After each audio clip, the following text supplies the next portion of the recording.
Boa noite a todos vocês que vieram aqui prestigiar a nossa associação, a nossa comunidade.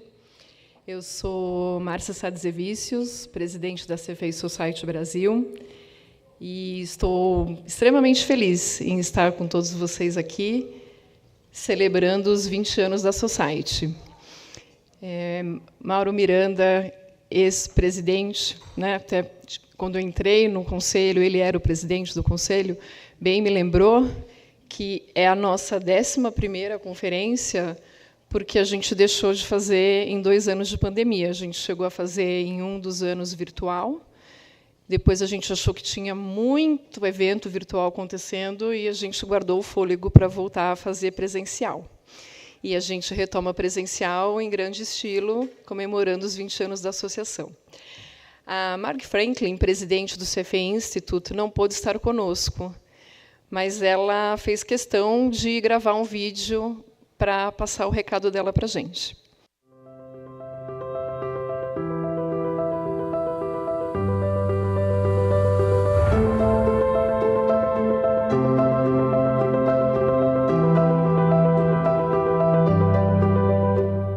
Hello, everyone. I'm Mark Franklin, President and CEO of CFA Institute. Thank you for offering me the opportunity to speak to you via video to mark the 20th anniversary of CFA Society Brazil. What an incredible milestone. CFA Society Brazil holds a very special place in our history. Since its founding, the society has continued to grow, both in terms of size and influence. We're incredibly grateful for all of your contributions to our market and indeed to our community around the globe. CFA Institute and our network of societies have a long history of bringing professionalism and the highest standards to the investment profession. And it reminds us that while many things have changed in our industry, it will always require highly educated, ethical professionals who pledge to put their clients' interests first. Investment analysis became a credentialed profession in 1963 when 284 candidates sat for their very first CFA program exam. Those candidates likely never envisioned that the exam would go on to be offered around the world and that we would have a society in Brazil. Today, we have hundreds of thousands of candidates from all over the globe now taking their exams on computers in more than 350 cities worldwide. Over the course of our 76-year history, we've never stood still.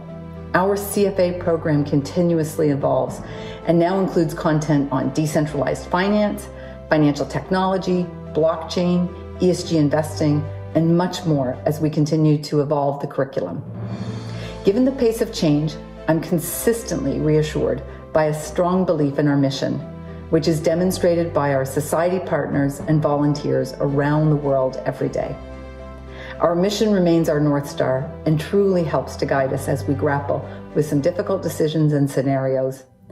I'm particularly inspired by the words of our mission for the ultimate benefit of society. We play an essential function when it comes to providing capital to fuel economic growth and to help achieve financial security for individuals. And we know that members of CFA Society Brazil reflect this mission through their work every day.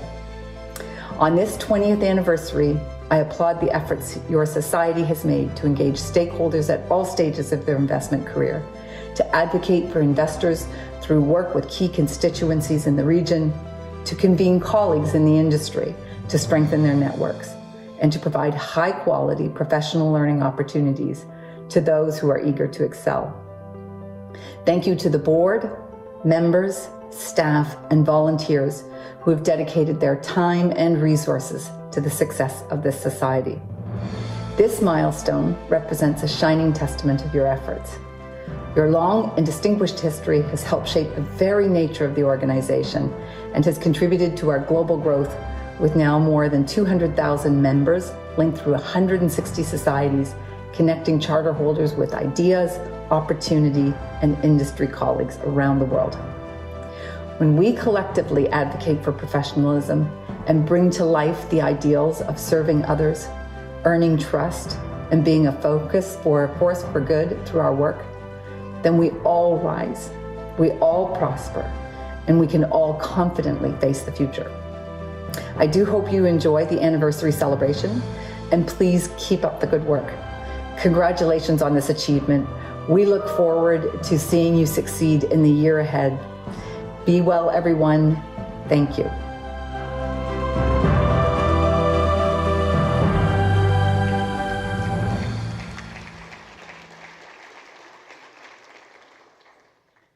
Todos nós presentes aqui sabemos da importância do Charter, o quanto ele nos trouxe conhecimento, o quanto testou a nossa resiliência, o quanto significa nas respectivas carreiras e trajetórias de cada um.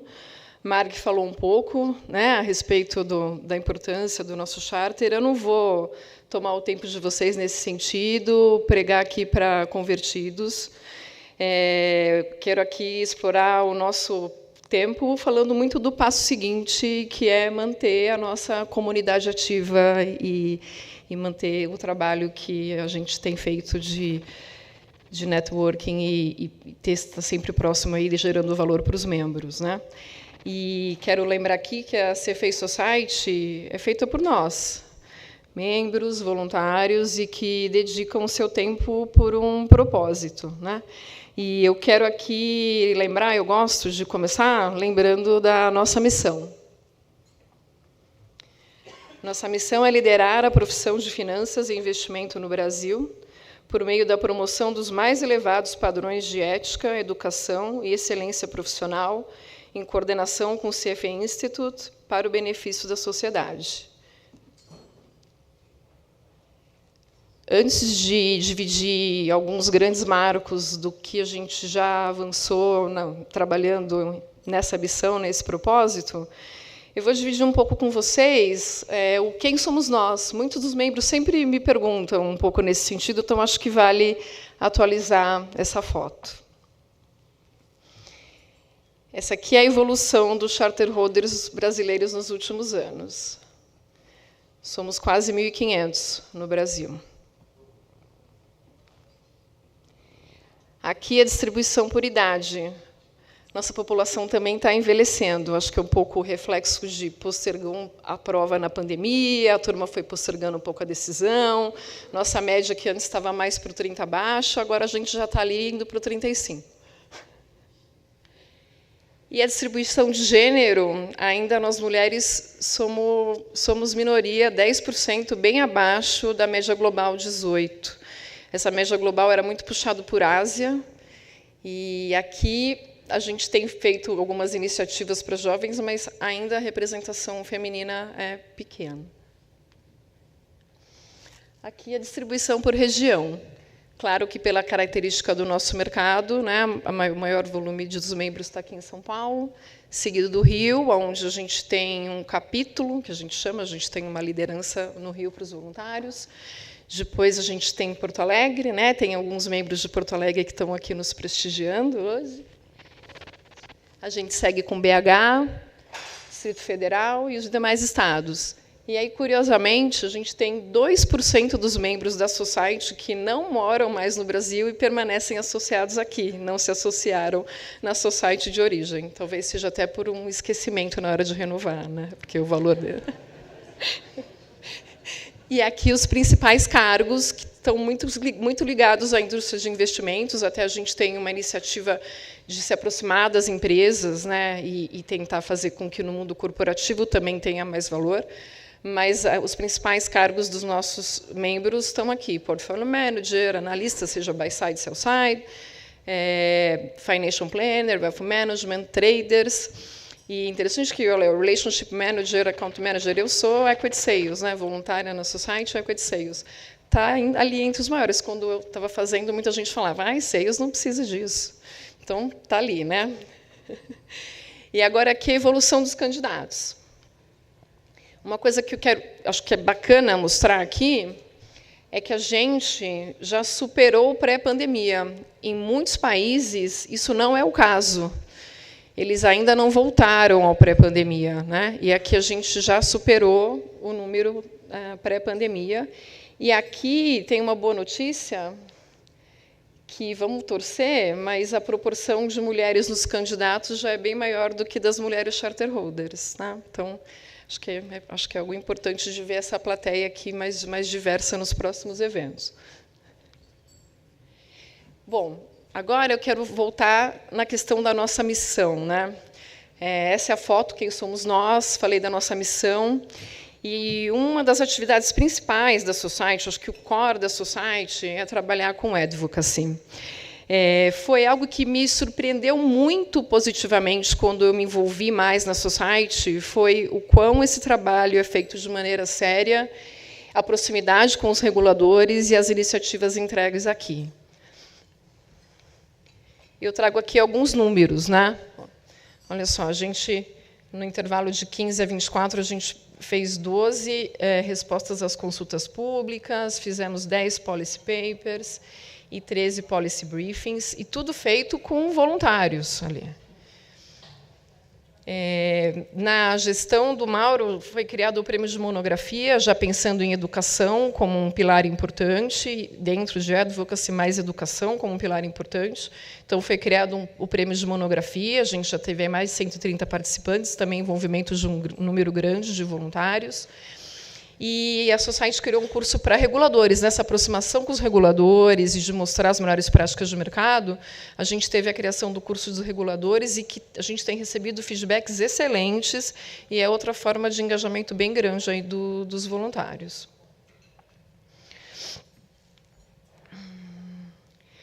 Bom, aí a coisa da educação, né? E pensando em novos membros, né? Educação sendo esse um dos principais propósitos, ainda educação, a gente vale citar duas iniciativas bem importantes também, projetos que demandam bastante trabalho, que também estão entre os maiores volumes de voluntário da Society, que são duas iniciativas voltadas ao público jovem, que é para inspirar as futuras lideranças e os futuros charterholders, né? Um deles é o Research Challenge, e aqui tem uma evolução dele. A gente vê ali que, desde 18, ali, elevou muito o número de participação, né? A gente começou, já sempre foi algo bem importante na Society, mas ficou mais representativo, né? E atingiu ali uma média de 180 estudantes, desde 18 nas edições, representando cerca de 40 universidades em cada uma das edições. E acho importante dizer que essa maior representatividade do Research Challenge também nos fez evoluir no número de universidades afiliadas, né, que utilizam o currículo do CFA ali para os seus estudantes. A gente saiu de 3 para 11, e dentro das 11 tem vários cursos, algumas das universidades têm vários cursos habilitados, né, dentro dessas 11. E aqui vou dividir uma boa notícia bem fresca. Assim, a gente tem sido frequentemente finalista de Américas, já fomos finalista global 2 vezes, aí, recente, a Poli foi finalista no meio da pandemia, e agora a gente tem aqui a equipe da FGV São Paulo, finalista global, vai disputar a final em Varsóvia, no dia 16 de maio, então eles têm aí toda a nossa torcida. A gente ainda não teve um campeão global de equipe brasileira, né? Mas eles estão ali. A Poli ficou entre os 5 melhores em 2020-21, e agora a GV está na final global, vai disputar 16 de maio. Então, a gente está muito orgulhoso aí dessa conquista. E a outra iniciativa, também educação e voltada ao público jovem, aqui, poxa, é meu flagship. Poderia passar o evento todo falando só do UIN, né? Eu recebi o presente de liderar o UIN, de trazer o UIN para o Brasil. A gente já está trabalhando na 5ª edição. Para aqueles que não conhecem, é a primeira iniciativa de diversidade concreta da CFA Society, que forma jovens mulheres que estão ali terminando a universidade, na época de estágio. Então, a gente dá um curso preparatório para elas. Elas são acompanhadas por mentores, e os apoiadores do programa as empregam em estágios. Quando a gente foi pedir o funding para o Institute, um dos nossos KPIs era que 75% das jovens permanecessem empregadas no mercado 1 ano após o término do programa.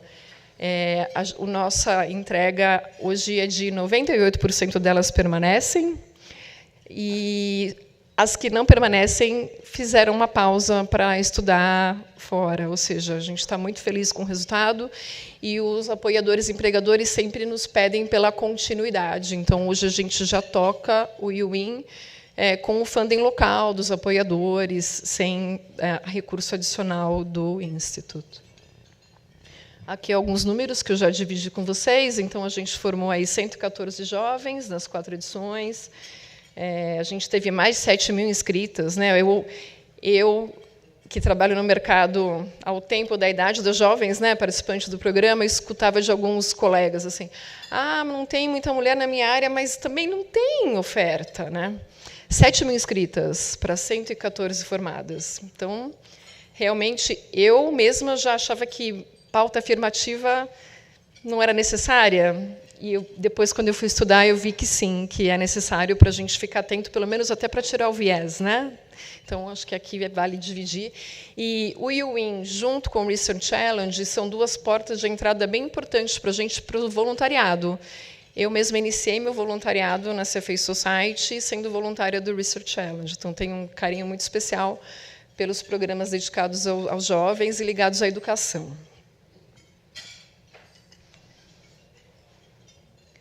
Aqui uma foto da última turma. Bem, em 20 anos temos muita história, e como o nosso tempo aqui é escasso, porque vocês vieram aqui para ouvir o professor, não a mim, né?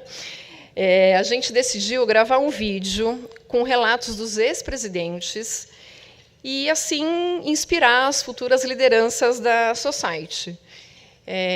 Eu vou apresentar aqui um pequeno teaser.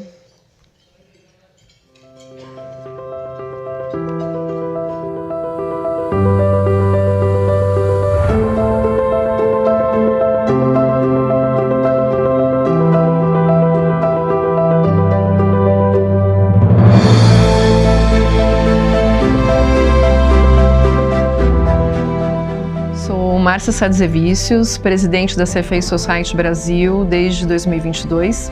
É um privilégio estar à frente da Society no ano em que celebramos o aniversário de 20 anos de sua fundação. Como parte das celebrações, decidimos reunir todos os que atuaram como presidente para dividirem sobre suas trajetórias, desafios, conquistas, numa iniciativa de resgatar o histórico da nossa associação e também de inspirar os nossos membros e as próximas lideranças da Society. Sou Alex Carpenter, eu sou CFA desde 2001.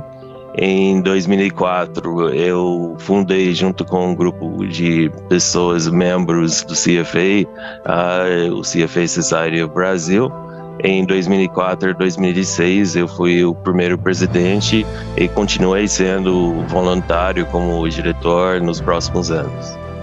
Uma mensagem para os membros no futuro é que essa organização é o que vocês fazem ser, né? Vocês criam organização, vocês como voluntariados, e vocês não deveriam sentir que os líderes aí que vão criar a organização, a responsabilidade deles de alguma forma, porque essa organização é de vocês.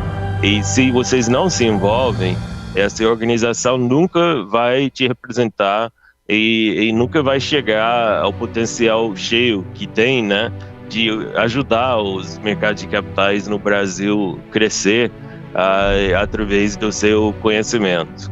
Meu nome é Liliane Reni Lintz, eu fui presidente da CFA Society entre os anos de 2006 e 2008. As pessoas não sabiam o que era CFA na minha época e, sem dúvida, esse foi o maior desafio. O desafio era fazer crescer o número de inscritos, despertar o interesse das pessoas pela certificação. Começamos do nada. Me lembro como hoje de assinar a criação da CFA Society. Nós éramos um grupo de uns 40 associados. O objetivo era fazer com que as pessoas reconhecessem a importância do CFA. Isso envolvia um bom trabalho de public awareness, marketing, e precisávamos estreitar um vínculo com o CFA Institute. Tudo isso era muito divertido e desafiador. E no final, acredito que nós, na época, e as demais lideranças, conseguimos entregar um bom trabalho. Hoje o Brasil tem em torno de 1.500 CFAs e 3.000 candidatos. O mercado financeiro inteiro reconhece a certificação e sabe seu valor. E tudo começou lá atrás. Foi uma longa jornada. Sou Joel Cos, carioca, fui presidente da CFA Society do Brasil de 2008 a 2010. Que o trabalho voluntário, o trabalho onde o retorno financeiro não é o objetivo final, traz uma clareza enorme sobre a busca de propósito. Gerar valor sem ter uma métrica financeira é muito mais difícil do que com uma métrica financeira. E me fez ver e aprender que a geração de valor financeira é consequência e não a causa da geração de valor, seja para a sociedade, seja para os seus clientes. Muitas vezes isso não é tão claro quando se está no mercado financeiro. Eu sou Luiz Fernando Afonso e fui presidente da CFA Society Brasil no período entre 2010 e 2012.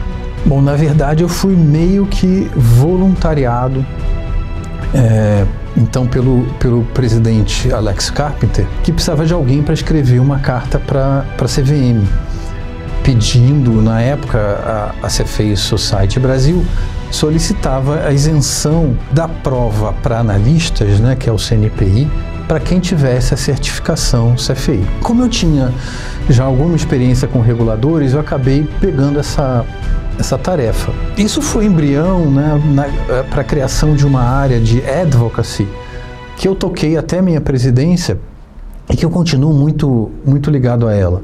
Bom, eu acho que assim, tem uma coisa legal sobre o conceito de advocacy que a CFA Society adota, é que não se trata da defesa de interesses particulares, mas de se buscar, né, advogar, como a própria palavra diz, uma melhoria da regulação e da conduta ética para o mercado como um todo.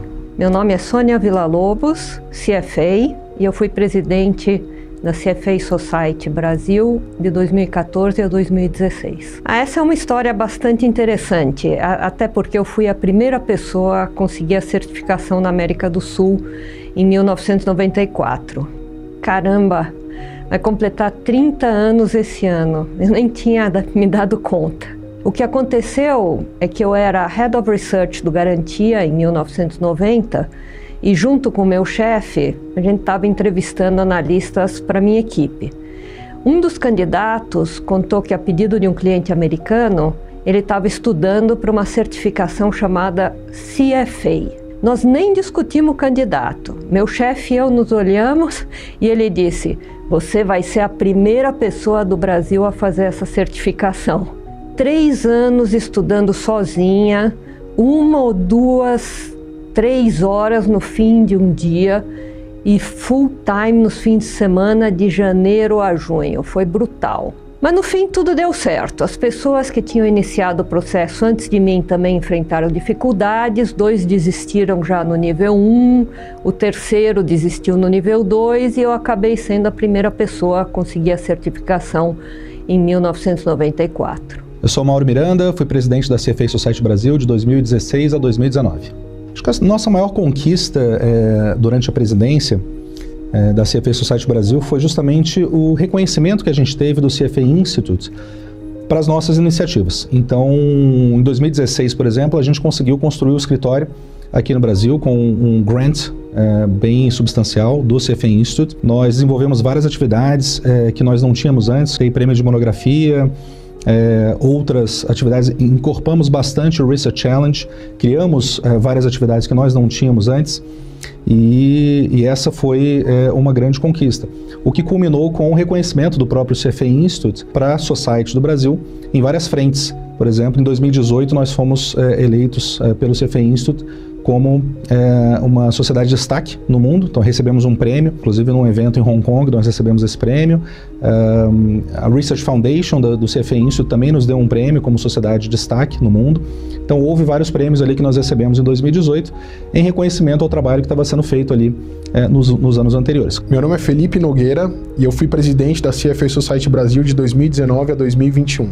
Eu espero que a CFA Society continue crescendo, aumentando o número de membros e aumentando o escopo das atividades da Society.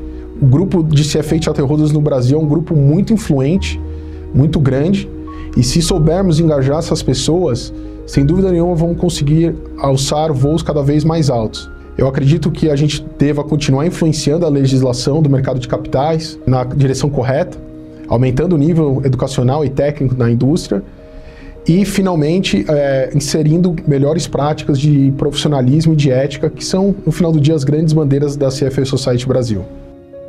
Oi, gente, tudo bem? Meu nome é Gustavo Herkenhoff Moreira, eu sou ex-presidente da CFA Society Brasil entre 2021 e 2022, então eu peguei aquele período ali que a gente estava saindo da pandemia, né, um período meio estranho, mas foi muito legal, porque a gente conseguiu reconectar, né, com a nossa base de membros, com a nossa base de candidatos, para voltar a voar, né, para voltar a entregar bastante valor aqui para os nossos membros, candidatos e futuros candidatos. A minha história dentro da CFA Society começou há cerca de 10 anos. Eu morando no Rio, eu via uma carência, né, de eventos aqui no Rio, atividades aqui no Rio. Então eu comecei a provocar, né, a CFA Society a expandir a atuação no Rio de Janeiro. Então esse foi o meu primeiro contato com essas provocações e foi muito interessante, porque eles falavam: Gustavo, a gente está precisando de braço, traga uma ideia, traga uma pessoa, traga um tema e vamos organizar junto. E eu recomendo demais que todos que tenham interesse se tornem voluntários, se tornem board members, porque tem espaço para todo mundo. O primeiro ano do meu mandato foi marcado pelo retorno das atividades presenciais pós-pandemia. Tinha muita demanda reprimida de eventos presenciais. As lembranças mais marcantes se referem aos encontros com pessoas especiais. Mas se tiver que escolher apenas uma, sem dúvida, a mais marcante foi mediar a conversa com Roberto Campos Neto, presidente do Banco Central, em novembro de 22. Esse evento estava programado desde que ele assumiu a presidência e foi postergado devido à pandemia. Realizá-lo após o segundo turno das eleições o tornou ainda mais especial, uma vez que Roberto estava sofrendo muita pressão do governo recém-eleito. Em 2019, eu recebi o presente do Mauro Miranda, que foi o convite de liderar a iniciativa Young Women in Investment no Brasil, o YouWin. O YouWin é a primeira iniciativa concreta de inclusão de jovens mulheres no mercado, liderada pela CFA Society Brasil. Felipe Nogueira, em sua gestão, colocou o programa como prioridade e me apoiou fortemente na entrega. Após 4 edições, formamos 114 jovens mulheres. Quase a totalidade, 98% delas, permanecem empregadas no mercado e estamos a caminho da 5ª edição. Gostaria de agradecer a todos os ex-presidentes por toda a dedicação à nossa associação, por terem pavimentado o caminho até aqui e por terem nos inspirado com suas declarações nesse vídeo. Gostaria aqui também de fazer a menção honrosa para o ex-presidente Rafael Campos, que não pôde participar dessa gravação, e para os fundadores, que com um grande espírito empreendedor lançaram a pedra fundamental da CFA Society Brasil.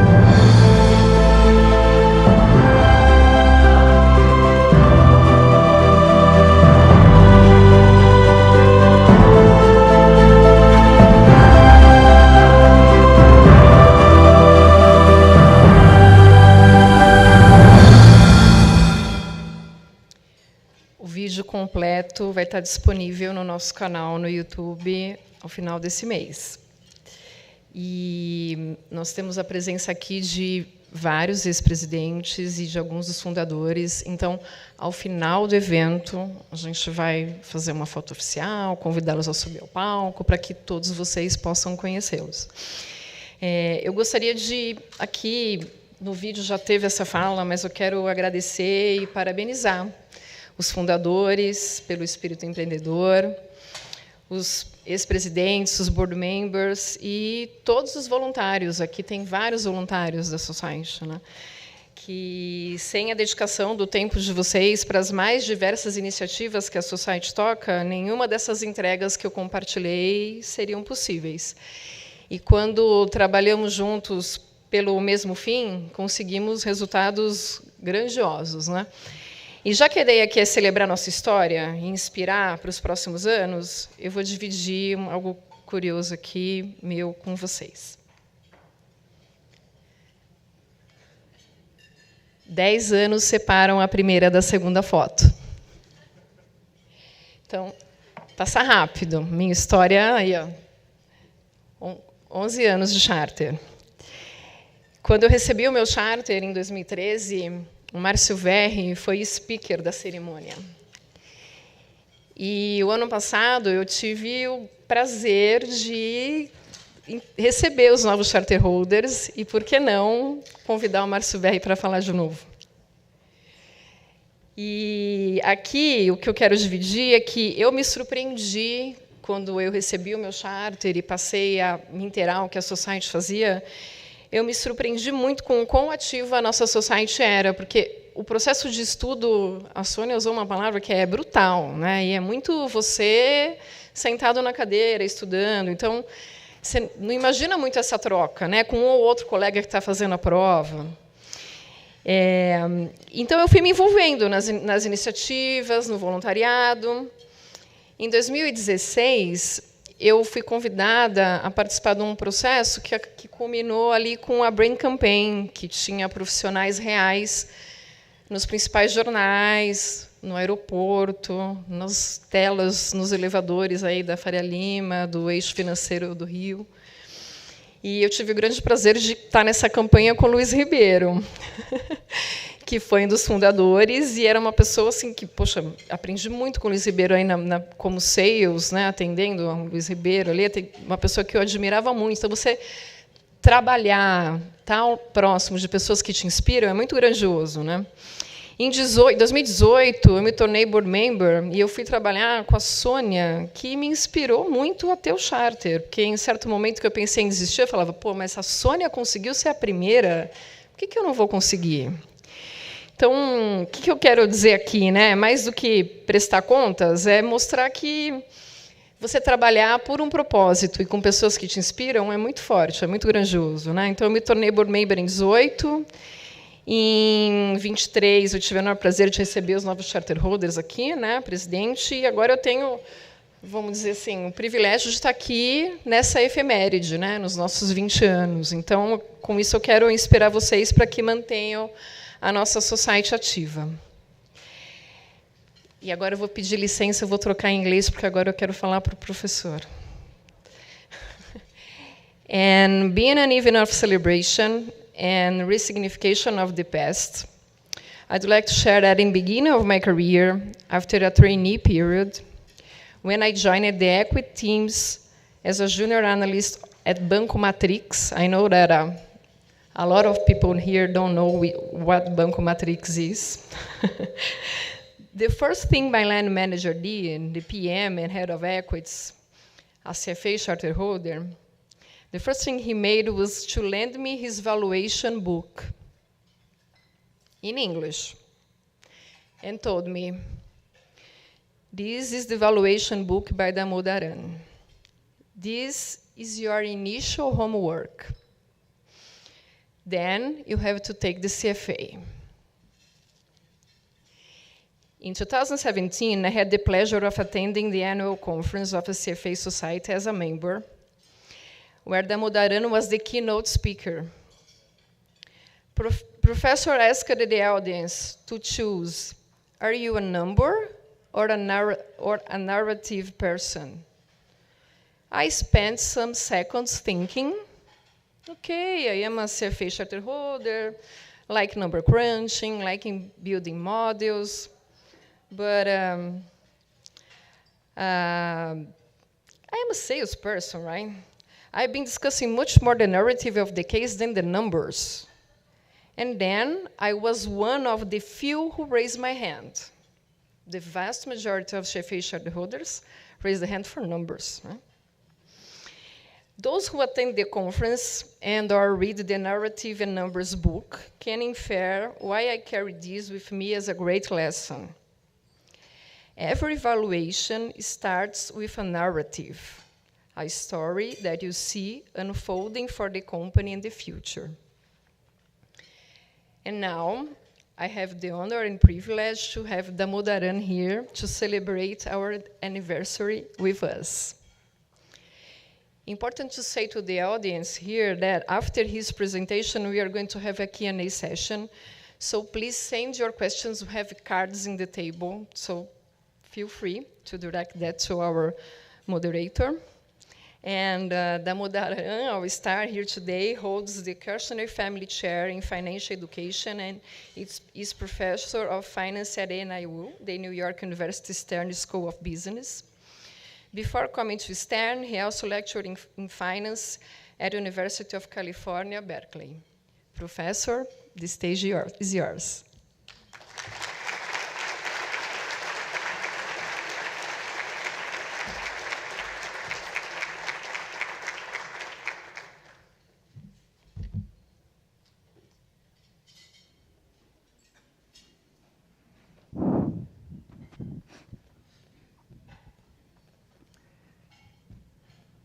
Anna here came up before we started, and she said she was the first time I came to Brazil was in 1997.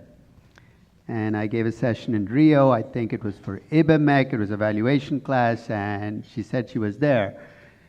And when I came in 1997, I had 3 young kids at home. My oldest was 8 years old. My youngest was 2 years old.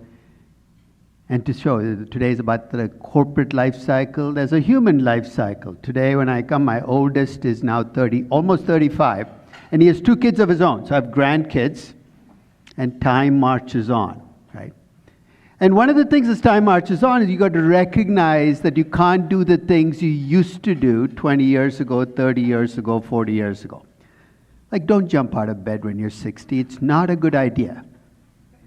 You might break something, so make sure you touch the ground and say, okay, I still can walk. So there are things you do at 25 that you cannot pull off at 65. Life is about learning to live with those limits. And today I'm going to extend those lessons to companies. Companies age just like people do. And just like people, they don't like to age. Who wants to be middle-aged? Who wants to be old? So all of our lives, what do? We try to be young again. And there's an entire ecosystem trying to tell us we can be young again, right? For human beings, what is that? Plastic surgeons. Physical trainers. If you pay us enough, you'll be 25 again. And guess what? You pay them a lot, and you still get to be 75. Companies do the same thing. They age, they want to be young again. The ecosystem there is not plastic surgeons and physical trainers, it's consultants and bankers. They come and tell you, you can be young again, just do a big acquisition. I still remember when Walmart bought Flipkart. Flipkart is this young Indian online retail company. I called it the most expensive facelift in history. They paid $21 billion, and I'm convinced they did it because they wanted to be young again. And guess what? $21 billion later, they're still an aging company. Doesn't mean they're a bad company. Yeah. So today I want to talk about corporate life cycles in that context. Incidentally, it's interesting that this is a CFA session because in 1992, I get a call. I'm sitting in my office. And this person in the room, we are this institute called the CFA Institute. And I said, I've never heard of you. They said, we're doing a keynote, we're not doing a session in New York. Can you come in and do a keynote? And in 1992, I did the keynote session for the CFA in New York. I did that for 30 years. They haven't talked to me for a couple of years. I've kind of pissed them off, and they've kind of pissed me off. So we're in a position of pissed off with each other. Now, I'll talk a little bit about why I'm pissed off in a while. But, when people have always asked me, should I go for an MBA or a CFA, I've always, at least until last year, told them, you should go for a CFA. It's more focused. You learn actually something to do on your job. An MBA, you do a little bit of this and a little bit of that, but you really don't learn anything in enough detail that you can practice it.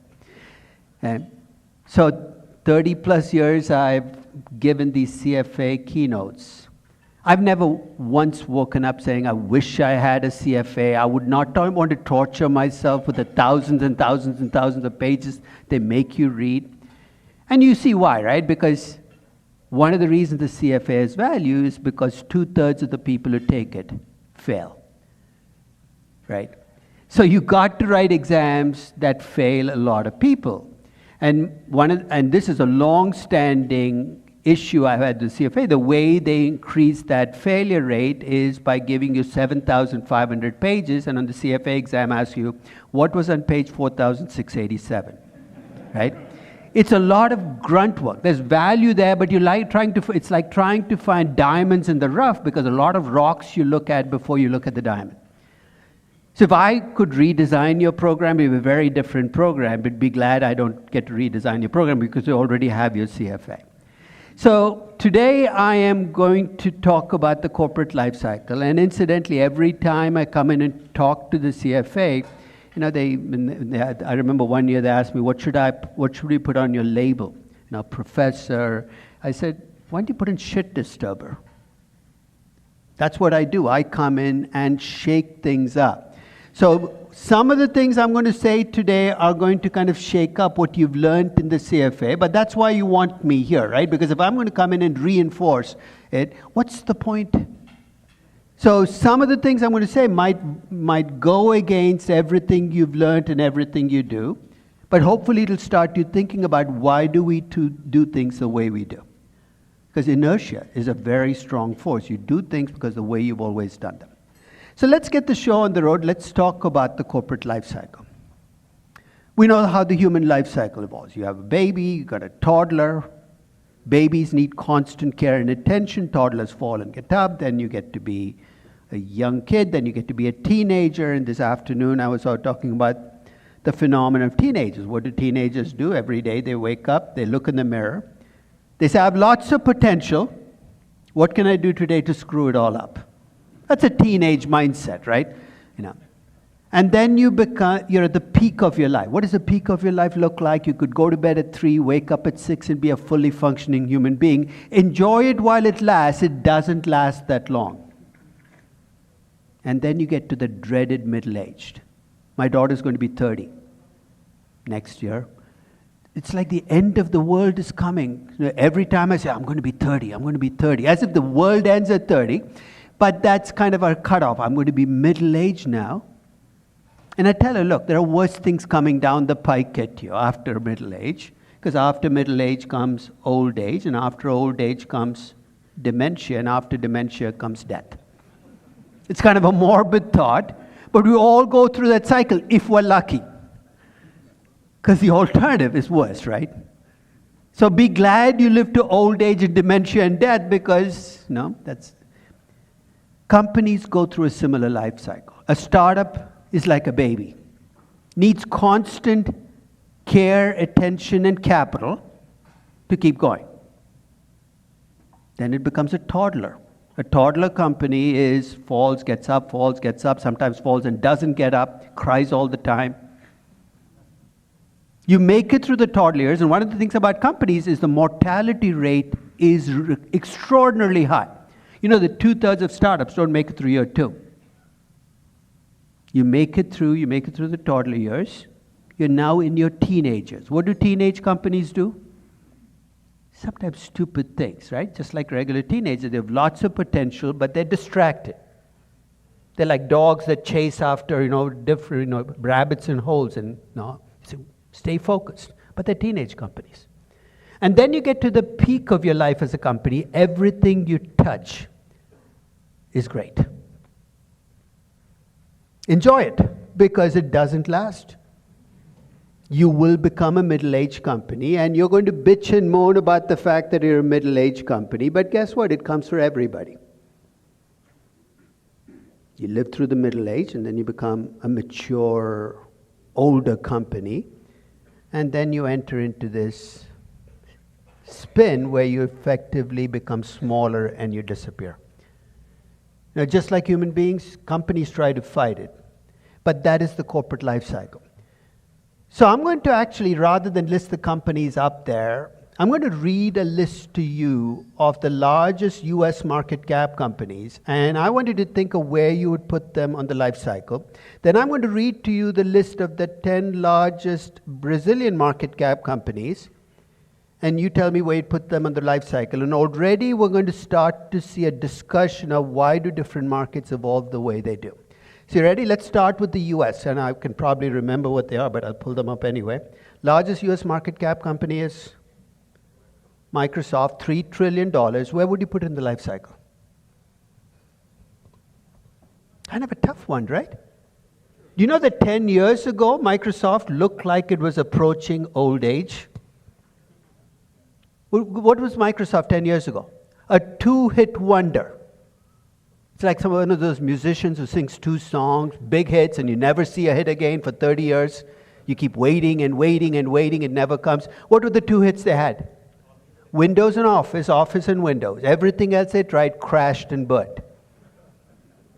2013, if you ask me to put Microsoft here, I would say it's past middle age, it's approaching old age, because even the Windows and Office cash cows were starting to slim down. Steve Ballmer steps down in 2013, and this is something, maybe a management change can rejuvenate a company. Satya Nadella became CEO, and he created, it's almost like he moved Microsoft back in the life cycle. So what did Microsoft do in 2013 that gave them new life? They entered the cloud business. Basically, the cloud business for the last decade has given them both growth and profitability that's allowed them to, they've not become a young growth company, but they've rediscovered growth. And then by 2022, it was clear that the cloud business was itself starting to mature. You now at Amazon and Google and everybody in the game. And it looked like Microsoft was heading back to mature, and then they got a hit that I don't think even they expected to become as big as it is. They formed a partnership with this young nonprofit entity. You know who that nonprofit entity was, right? Called OpenAI, and the rest, as they say, is market history. They released this very primitive version of AI called ChatGPT. And suddenly the door opened to an entirely new business. And whether it's fair or not, Microsoft, even though it really doesn't have any money that it's made on ChatGPT or AI yet, people suddenly say, okay, it could grow again. This is one of the things that corporations have that individuals might not be able to. They can slow the life cycle and sometimes reverse it. Second largest market cap company. There's a story here too. What's the second largest market cap company in the US? Apple. I bought Apple shares in 1999. You know why I bought it? Not because it was undervalued, but because I felt sorry for Apple. I love the company, and this was going to be my charitable contribution. I said, you're going to go out of business. Here's my $15,000 in you. Go in grace. Best investment I've ever made in my life. Because the rest, as you know, is business history. Steve Jobs returns. And Apple was going out of business because it was a computer with an operating system that fewer and fewer people use. Windows was essentially wiping it out. And Steve Jobs essentially found a new business. Essentially, it started with the iPod, but it ended up with the iPhone. Apple rediscovered growth. But where would you put Apple now? At least when people look at it now. It's probably a mature company. In fact, people are worried that it's, part of the reason is 75% of Apple's value comes from the smartphone business. And the smartphone business is a mature business. 15 years ago, there were 2 companies that dominated the smartphone business, Samsung and Apple, in terms of market share. They were both able to grow because people were switching from flip phones to smartphones. There was growth. Today, everybody and his brother and sister and child and baby has a smartphone. There's no growth left, right? You could just have to keep getting people to switch to the iPhone 15, the iPhone 16, even though you're saying, what exactly am I getting? It's a tough business.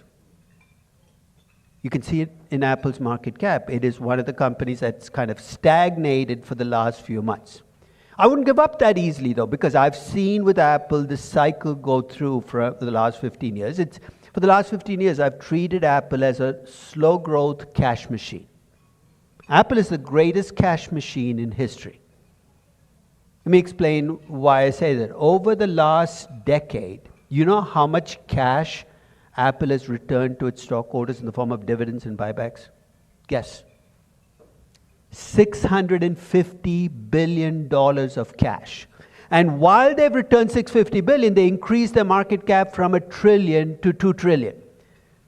I mean, if any regular company returned $650 billion cash, you'd go bankrupt. There'd be nothing left. That's a cash machine part. Slow growth cash machine, but the market kind of either overestimates its growth after a good upgrade, and so if they do an Apple update and a lot of people buy, they push up the growth rate. It's a high growth company again. Then if it doesn't do well, then it's back to being no growth company again. My guess is it stays a slow growth, but it's a mature company. Let's keep going down the list. Third largest market cap company. It's a company called NVIDIA. That's an interesting company. Where in this life cycle would you put NVIDIA? It's at the cusp of what potentially could become the largest growth component of the market. It makes chips. The way I think about NVIDIA is the way I thought about Cisco during the dot-com boom. What does Cisco do? It makes routers. It basically creates the architecture for the internet. And the internet was booming in the 90s. If you remember, Cisco briefly became the largest market cap company for a couple of days. But it had a $400 billion market cap. At that time, the largest market cap. It created the architecture. NVIDIA creates the architecture for the AI story. And it's the only company that you can actually point to that has tangible evidence to show that you can make money. Last year, NVIDIA had $65 billion in revenues from AI chips alone. It's about 75% of the overall market, and they made a 50% margin on it. Actually, I should take that back. They don't actually make the chips, they only design the chips. You know that NVIDIA doesn't make any computer chips. It actually designs the chips. You know who makes the chips for them? TSMC. It's a design company.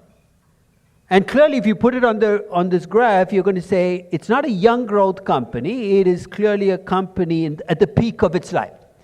I mean, today we talk to people and you say, what do you think about Jensen Huang, greatest CEO ever walked the face of the earth? Guy can make no mistakes. You know what? 7 years ago, that's what they were saying about Sergey Brin and Larry Page at Google and Mark Zuckerberg at Facebook. And that's why I said, enjoy it while it lasts, because this too shall pass. But for the moment, they're at the peak of their life. Now, I could go down company by company, but basically, if you go down the MAG 6 of the MAG 7, or actually the MAG 7 show up in there. You know the MAG 7 are, right? Facebook, Amazon, Google. But if you look at the top 10 companies, there isn't a single manufacturing company left on the list. And a surprisingly large number of these companies still have growth potential, and they're technology companies. Now, I'm going to read you the list of the top 10 market cap companies in Brazil, and you tell me where you'd put them on the list. Petrobras. You know what? The minute you say oil company, it's not Petrobras specific. Oil companies, there is no growth. In a sense, you're looking at potential decline. Why? Because you got a convergence of forces, climate change, fossil fuels, and fossil fuels are a finite, there's only so much oil under the ground. And we're hitting, even on its best day. But you think Petrobras has gone up a lot over the last year. There's a simple reason for that, right? It's amazing what oil prices at $100 will do for an oil company, right? Petrobras, beyond mature. In fact, 10 years ago, it looked like it was a Walking Dead company, a zombie company. It's kind of come back a little bit from the dead, but it is an old company. It reflects its age. And I would say the same thing about pretty much every oil company in the world. Okay? Let me go down next to the list. Itaú. In fact, there are 4 banks here. You have a lot of big banks in here. Okay? There's one bank that I don't know much about, a new bank, which potentially might be the only company that potentially can point to say there is growth left in here. Maybe it's earlier in the life cycle. 9 of the top 10 companies in Brazil, you go down the list, are old companies. You got Vale, you got Bradesco, you got mature companies. So let me ask you a question. Why does the US have this dominance of younger companies? Because you look at that list, you don't find any century-old companies. You don't see, there are no banks left on the US top 10 list. JP Morgan is like 16th on the list. Why in the US do you think you have so many companies that are younger and in the list and so few in Brazil? I mean, even in the US, you go back 40 years, you see a lot of manufacturing companies. The largest company in 1981 was probably US, I mean, you had US Steel, you had GE. It was dominated. So the US listing in 1980 would have looked a lot like, like the Brazilian market cap today. Japanese still looks very much like Brazil. Europe looks a lot like Brazil. A lot of old-time companies, financial service companies. The US seems to be an outlier in this process.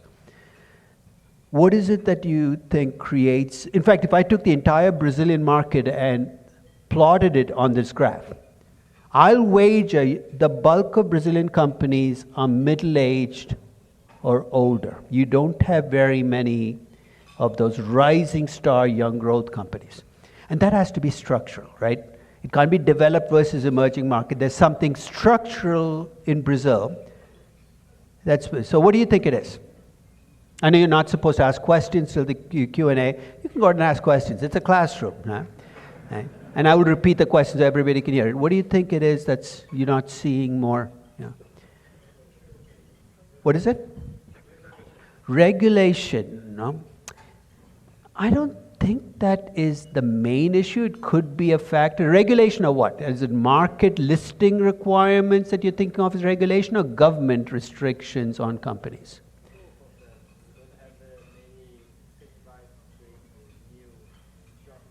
Okay, so let's say you're a founder in Brazil. Lead me through the process. You have a startup, you have a baby, you need capital. What's the first place you go? You go to venture capital. So the first is access to venture capital already is a big factor in whether you make it from the startup phase to the toddler and the teenage phase.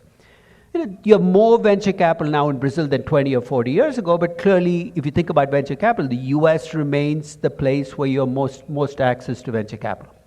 Let's say you have access to venture capital as a startup. You become a young, successful Brazilian company. You're not public yet. No.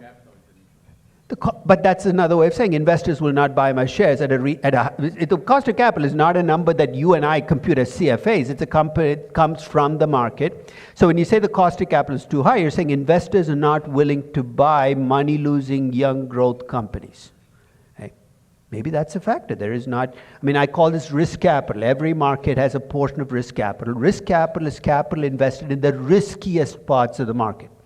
In private businesses, it's in angel financing rather than, so basically risk capital in public markets is in the riskiest young money-losing companies. Risk capital in the bond market is investments in high-yield bonds issued by companies even though they're risky. I'm not saying it's good or bad, but when you have lots of risk capital, it gives companies a lot more room to go from being startups to being standalone public companies.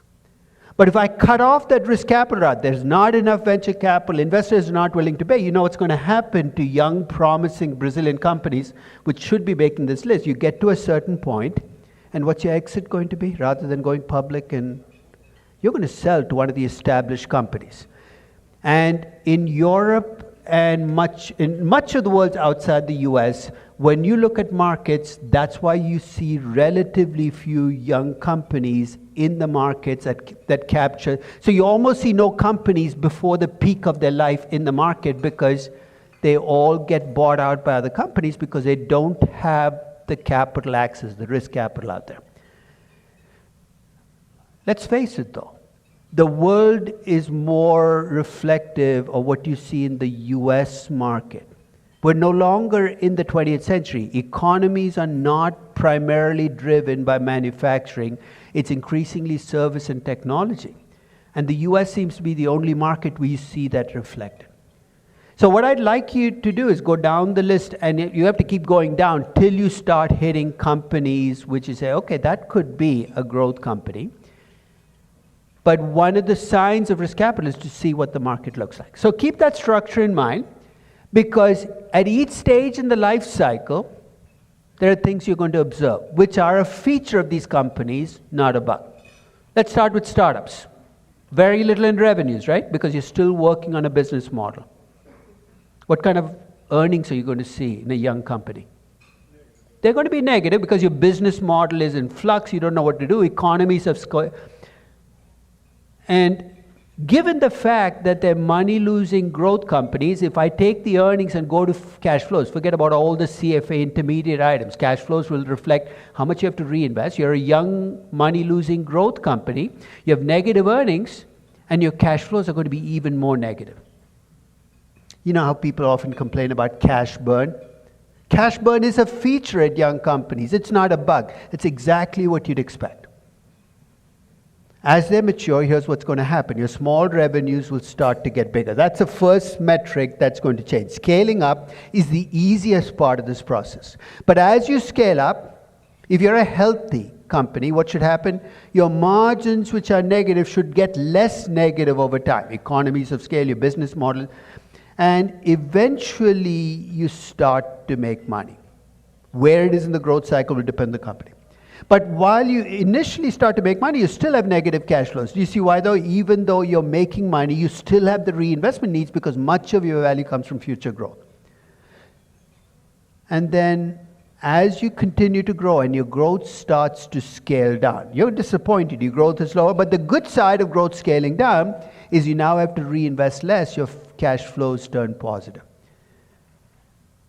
One way to decide where to put a company in a life cycle is rather than look at its corporate age, look at its revenue growth, look at its margins, look at its reinvestment of free cash flow. And once you do that, you can say, hey, this company is really a young growth company, this company is a mature company, this company is beyond mature. So your life cycle, as you go through, your numbers will reflect that as well. You know, I actually teach a corporate finance class, and I actually use the life cycle. In the first class, I said, look, I'll compress corporate finance into one page. You tell me where you are in the life cycle. I can tell you where your focus has to be, what kind of debt you should have, and how much you should pay in dividends. It's just common sense. But this structure then gives me a way of thinking, what should I expect to see? So let's step back. Yeah? You take a look at those companies on the list. Some of these companies have been around 20 years, some 50 years, some 100 years. The slope of the life cycle, how quickly you can climb from being a startup to a mature company, and then how quickly you slide down is determined by factors that you face from the outside. I mean, let's take the quintessential great company from the 20th century in the US. Ford, right? Automobile company starts up in, I think late 1800s, but in 1905, Henry Ford is the CEO. It's a startup. Nobody has cars, and you're thinking about how many years did it take for Ford to go from being a startup to a large company? Decades. Why? Because it is you have to build plants, you have to come up, it is a manufacturing company, and it took decades for them to kind of build up. So it took 40 years. In contrast, let's take a 21st century company that was actually born in the 20th century. Yahoo. Founded in 1992 by two Stanford dropouts who called themselves the Yahoos, that's hence the name. 1992 founded, by 1999 it was a $100 billion company. 7 years from nothing to $100 billion. So why was Yahoo able to grow so quickly? Very light capital intensity, right? You don't have to build plant and equipment. You can scale up quickly because venture capital is supplying you capital. It's a much faster. So if I just stop there and say, would you rather be Ford or would you rather be Yahoo? What's your answer going to be? I'd say Yahoo. But here's the downside. You get to the top. You want to stay at the top for a while, right? Because that's where you reap the spoils. You get big cash flows and big dividends. How long you stay at the top is a function of how quickly you rose to the top. Ford got to the top and it stayed there for decades. Why? Because for new people to come into the business, what did they have to do? They had to invest huge amounts in until Tesla came along. You know how difficult it was for a new entrant in the automobile business? People would look and say, I'm not doing that. It's like running a marathon every day. The companies that rise quickly also have very little. How long did Yahoo's glory days last? 1999, 100 billion. It ended in 2004. When what happened? When Google went public. By 2012, Yahoo was done. I remember when Marissa Mayer became CEO of Yahoo, I wrote a blog post that was not very nice. I said, look, I know Yahoo wants to be young again. They hired Marissa Mayer. Why? Because she came from Google and was growing, and so you come into Yahoo, you're going to change the way we think about things, we're going to be a growth company. And I said, you guys are delusional. You have a search engine that nobody searches on, a mail program that only people over the age of 70 use. There's no way you turn this around. It took them 3 years to come to the same realization, and $5 billion down the drain, right? Because what did Marissa Mayer do? She bought Tumblr for $1 billion, she bought this, she bought that, the facelift after facelift. But when you do a facelift, gravity works its magic sooner rather than later. By 2015, Yahoo was dead and gone. 23 years from birth to death. I'm going to come back to this because this has consequences for corporate governance and how we think about the management of a company. But when you think about the slope of the life cycle, all of those factors come in as to why some businesses have really long life cycles and others have much shorter life cycles.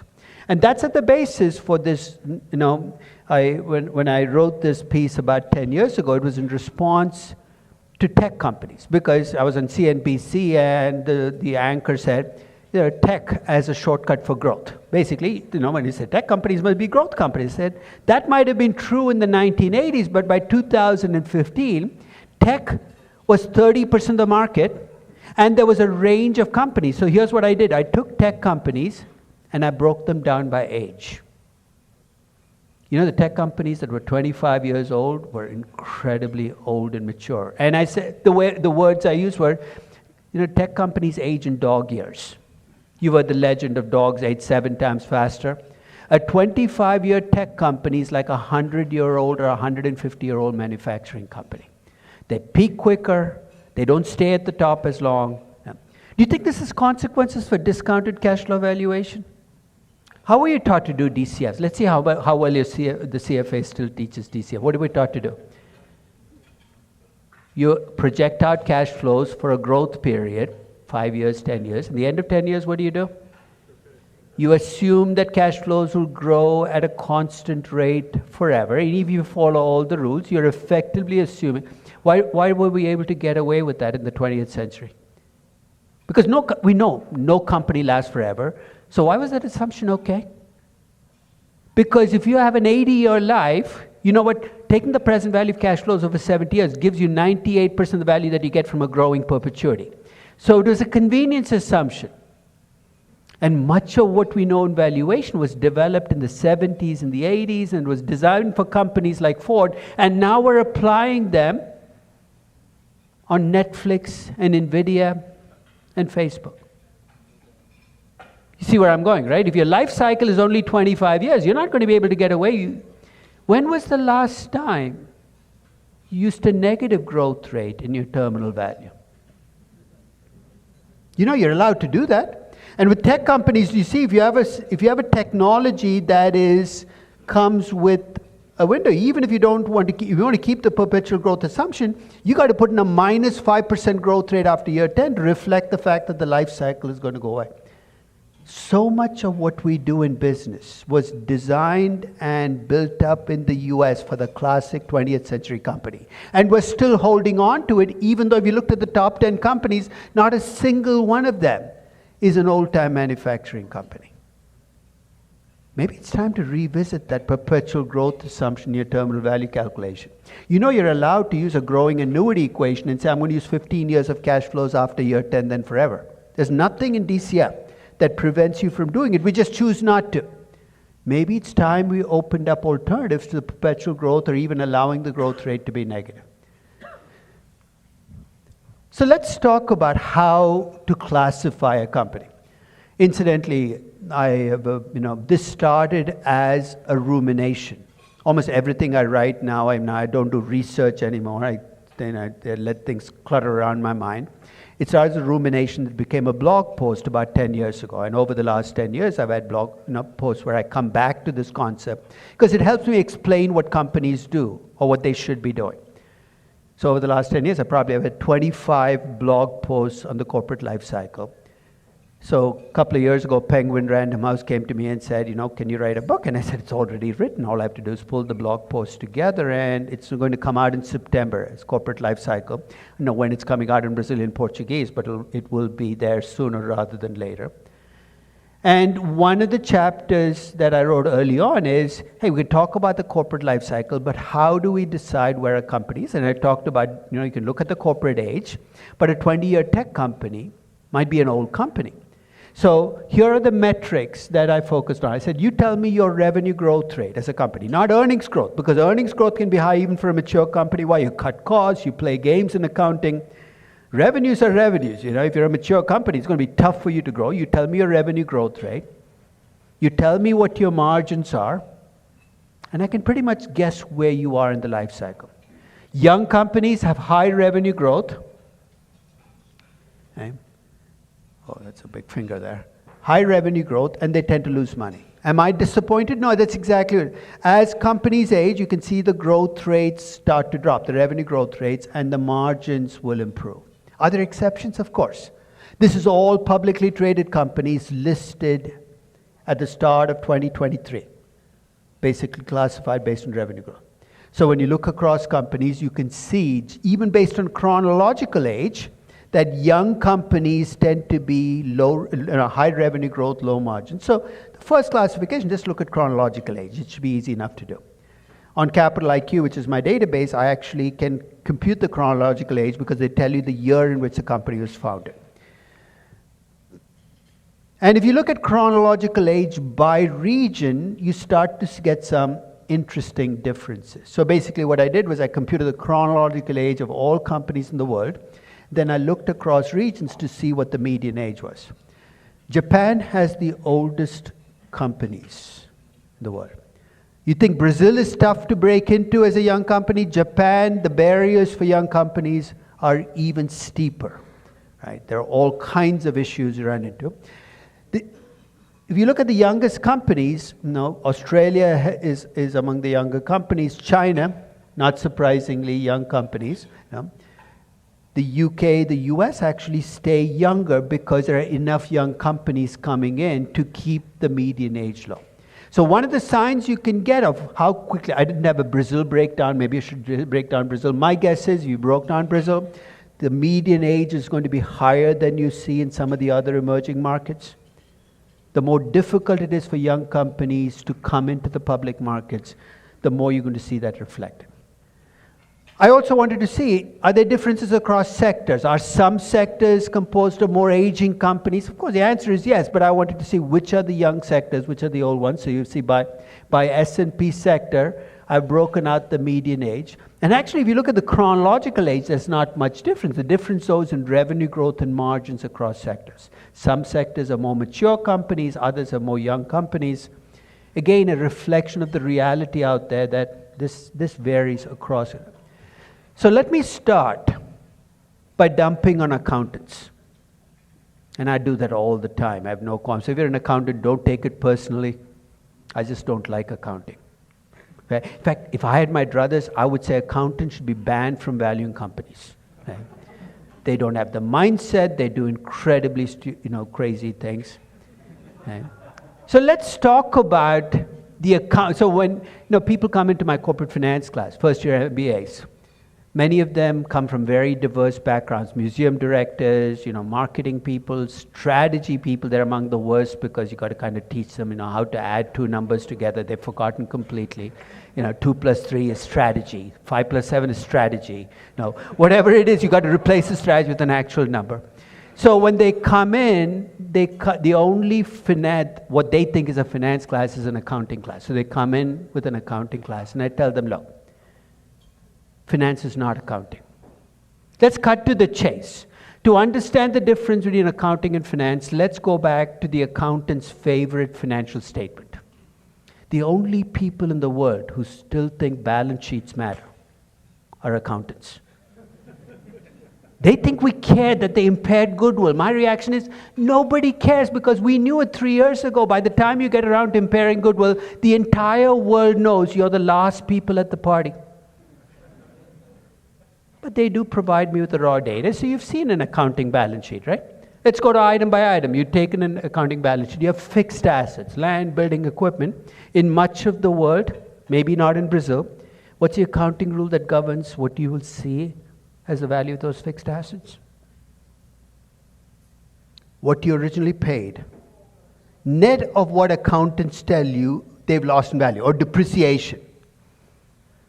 It is the original cost.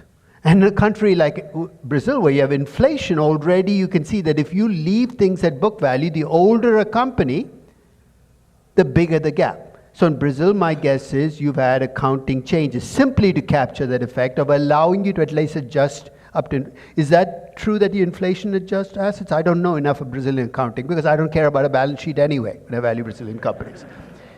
But with fixed assets, a lot of credence is given to what you originally paid for an asset.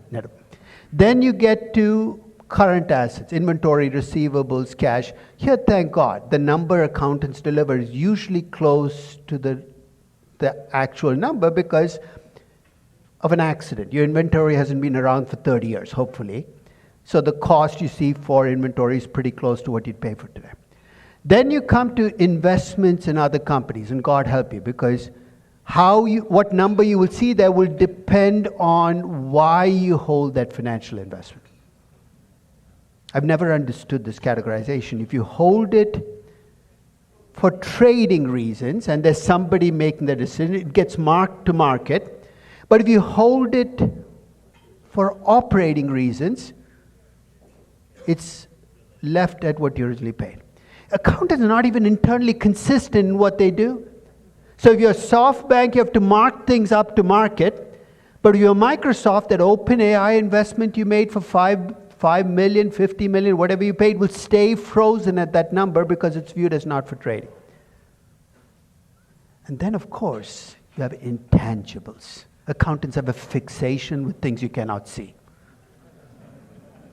There's entire accounting classes about valuing intangibles. I've never understood it. What's the value of an asset? The present value, the expected cash flows, right? Does it matter if it's a building or a patent? Frankly, I couldn't care less. Cash flows, risk, I get the value. But accountants have this fixation. We're going to value intangibles. They talk the talk, but they can't walk the walk. Last year, I valued Birkenstock, company with all kinds of intangibles. Let's go down the list. How many of you wear Birkenstock? It's an ugly look, absolutely ugly looking sandal, but supposedly very comfortable. It's a brand name. You know how it acquired that brand name? Through accidents in history. In 1965, an German-American who went back to Germany, tried Birkenstock, found them comfortable, brought them back to the US and sold them in a store in LA. And in the 1970s, hippies decided they were going to wear Birkenstock. Why? They were going to show the establishment who wore shoes that they were anti-establishment. So that's the first boost to the brand name. You see pictures of hippies, Woodstock for instance, you see them wearing Birkenstock, walking through the mud in Woodstock. It couldn't have been comfortable, but there's the first piece. Then in 1991, Kate Moss, a 16-year-old Kate Moss, legendary, wore Birkenstock on a cover of Vogue magazine. And it took off on college campuses in the 1990s. My point is, we talk about brand name all the time, but we act like, you create brand name through advertising. Often brand name is created through accidents in history. So big brand name, big intangible. It's also a company that used to be family run until 2011. It's a 250-year-old company in Germany. And in 2011, the family finally turned over the company to new management. They hired outsiders, and they got lucky. They hired a brilliant CEO.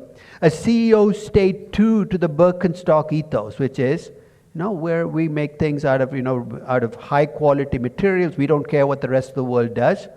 But then partnered with big brand name companies. Prada. There's a Prada Birkenstock. If you want, go on Google search and type in Prada Birkenstock. It's a Birkenstock with little jewels on the top. It costs you like $1,200. Act of genius because it took the company into a company that was a mature company, found new growth. So great management. Intangible, right?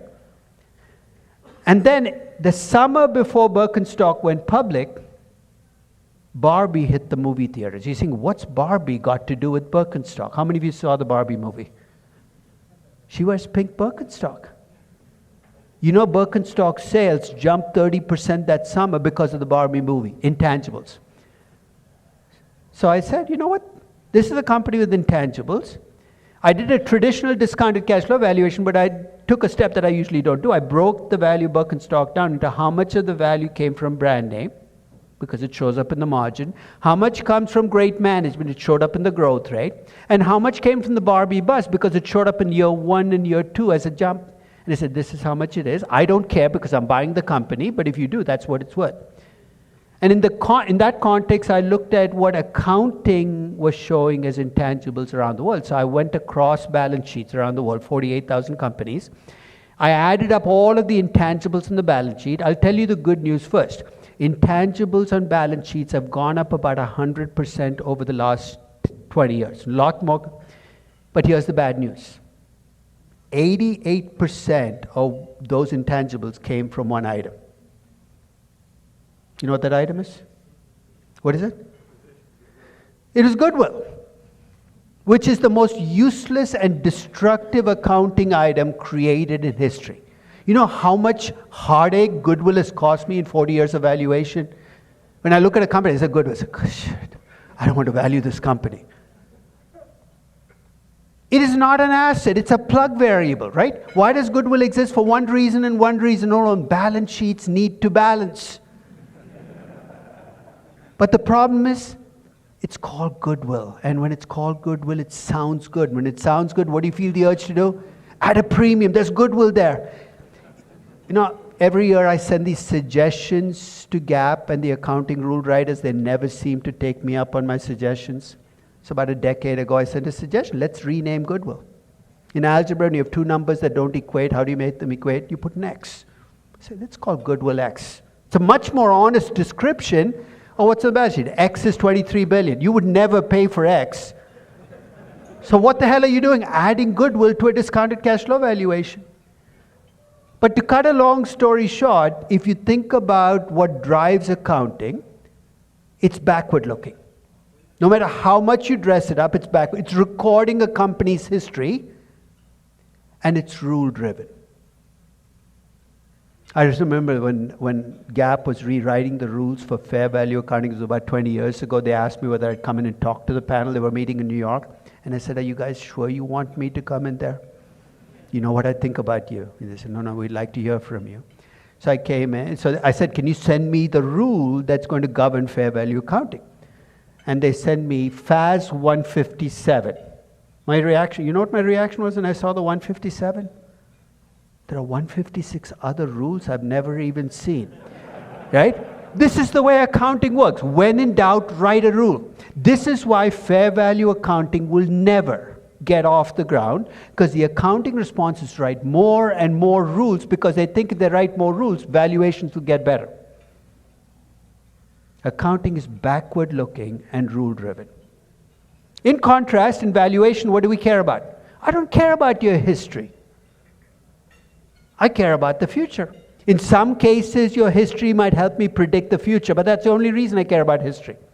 Let's be quite clear. You can value a company with no historical data. I valued Reddit last week for the IPO. You know how useful the historical data was? Absolutely nothing. It's like reading the history of Slovenia. My wife's half Slovenian. I don't think Slovenia existed as a country till like 10 years ago. History of Slovenia probably could fit in a pamphlet. It's not like the history of Rome. You take a young company, there is no history. If there's no history, there'll be nothing on the balance sheet. It's forward-looking. And it's principle-driven. We sometimes forget that in valuation. Discounted cash flow valuation to be driven by principles, not rules.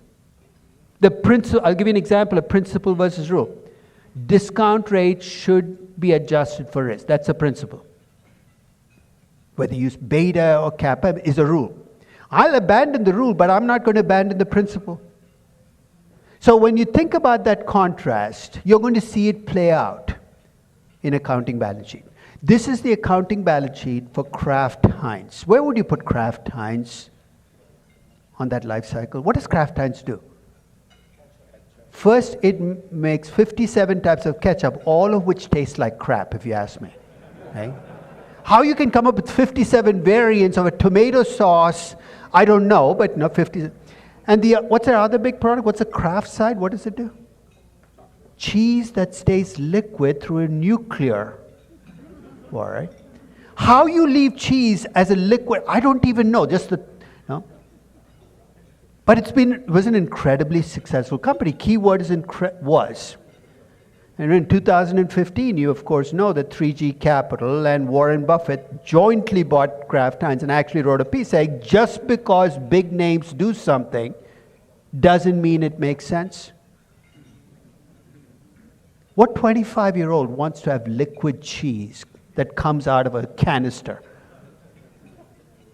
You know the median customer for Kraft Heinz probably is, right? They're aging as a company, and the median customer is probably 75 years old. I want my Heinz ketchup. This is a beyond mature company.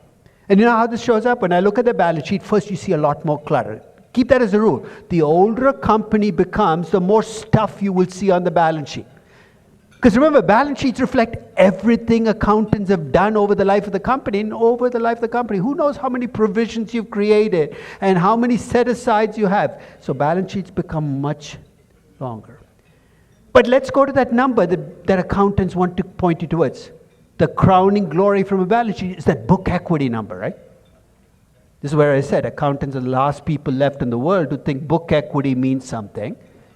And in this company, it does. If you look at the book equity for Heinz is about $50 billion. So according to the accountants, equity is worth $50 billion. And you know what? The market cap for the company was very close. You take mature companies, book value actually means something. You can compare it to market cap and you can make investment decisions. You say, who makes investment decisions based on book value? You got an entire investing philosophy, value investing. Go back and read Ben Graham's security analysis. There's almost a reverence towards book value, right? What's on the balance sheet? Buy something for 50 cents on the dollar. With a Kraft Heinz, that might work because there's substance here. So old-time value investing rules built around book value are going to work with mature companies. But let me give you a contrast. This is Zoom. Zoom in 2021, at the peak of its glory. Remember what COVID did to Zoom, right? It took it from being this business meeting company to basically where you went on Fridays to drink with your friends. You know, people had Zoom sessions. Let's have it, thank God it's Friday, but we'll all drink in our living rooms and we'll have Zoom, right? And people's expectations, of course, went up that we would all live on Zoom for the rest of life. Depressing thought, but that's the way it was priced. If you looked at the balance sheet for Zoom at the time, their book equity was about $3.9 million. That was up from $833,000. And you know what it was in 2019? It was actually negative. Accountants can actually tell you a company has a negative value of equity with a straight face. 1 in 15 US companies have negative book equity. I'm not even sure what to read about it. But in this case, that's what the accountants are telling me the company's worth. It's worth about $1.3 billion. Well, the market seemed to think otherwise. This is a company, the market cap was 30, 40, 50 billion. Does that mean Zoom is overvalued and Kraft Heinz is undervalued? No, it just reflects where they are in the life cycle. If you're focused on investing in companies based on book value, I can predict what I will see in your portfolio.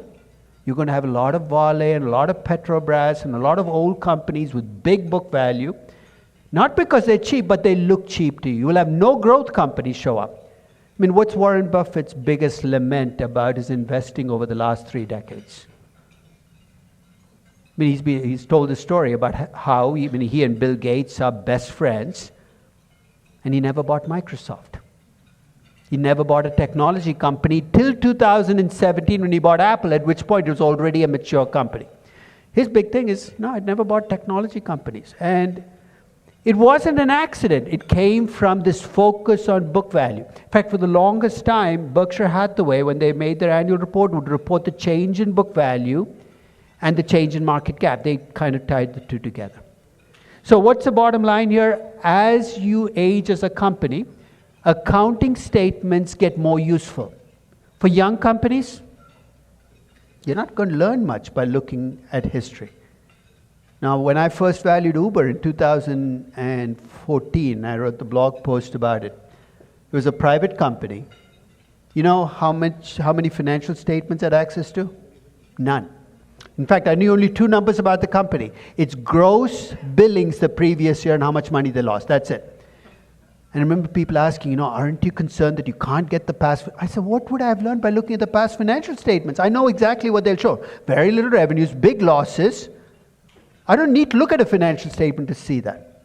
The younger a company is, the less useful financial statements will be in valuation. You're saying, what do I do to fill the gap? We'll talk about what you have to do. But mechanical valuation is not going to work. You know what mechanical valuation is? You put in a base year and everything grows based on historical trend lines. That's not going to work for a young company. There's not much there. So accounting is going to vary. So if you get a chance, pick a young company, pick an older company, look at the balance sheet, you're already going to see the effects of aging in the balance sheet. I told you I teach two classes. I teach a corporate finance class to the first year MBAs and a valuation class to the second year MBAs. They asked me what's the difference between the two classes. I said it's actually the same class. I give it two names so I can get away with teaching the same class. Technically, that's not that far from the truth because the first principles of finance don't change. But here's the difference. In valuation, you look at companies from the outside in. You know what I mean by that, right? You value Petrobras. You've got to take what you know what is. Their debt ratio is what it is. You can't go around replacing. And this has always bothered me in valuation. When people replace investors, passive investors replace, when they're valuing a company, replace the debt ratio with a target debt ratio. Who the hell do you think you are? It's not your company. Those guys don't like to borrow money. You can't just magically change their debt ratio. But we do this all the time. But as passive investors, you've got to value the company as it is rather than as you wish it to be. So in valuation, you're a lot more passive. You can't change things as easily because you don't run the company. In corporate finance, I talk about the same companies from the inside out. You're a manager at Vale. How do you invest? How much do you borrow? Every lever is now open. And to me, if you ask me, which of the two classes should I take? It's corporate finance that is the core class. You can get away without taking the valuation class because you understand corporate finance. You really can, valuation comes to you fairly easily.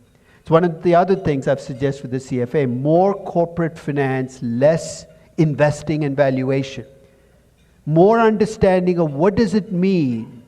A change in working capital is not just a line item, it's about inventory and receivables in a business model. Right? So in my corporate finance class, as I said, I start by saying, look, this is my corporate finance class in a single page. And I give it in the very first session. I say, for the next 26 sessions, we're just going to fill in the gaps. Corporate finance is about three core principles. The first principle is the investment principle. What does the investment principle say? When you as a company go out and take investments, you want to make sure those investments earn a return that is greater than some minimum acceptable hurdle rate. Remember the first session of class, they said, what the heck is a hurdle rate? I said, look, I'm not ready to tell you that yet, but I'll give you the sub-principle. The hurdle rate should be higher for riskier investments and lower for safer investments. Now, I'm not going to bring in betas, all that stuff comes later. And they say, that makes sense. And the return should be based on what? Cash in, cash out, as opposed to what? Accounting earnings, all that stuff is neat, but ultimately it's cash in, cash out. Should reflect when you get the cash flows. A few months ago, Shohei Ohtani, Japanese baseball player, signed a $700 million contract with the Dodgers. That's a big top-line number, right? His agent probably celebrated. But you know how the cash flows on that contract was structured? Anybody know? It's $2 million a year for the next 10 years and $680 million at the end of year 10. All kinds of reasons, with taxes, bragging rights. The value of that $700 million contract is really $450 million. I would take the contract. I'm not saying I won't take the $700 million, but it's not worth $700 million. So it should be based on cash flows to reflect when you get the cash flows. And again, this has nothing to do with finance. It's common sense. You know what? Time value is the one thing you don't have to preach in Latin America.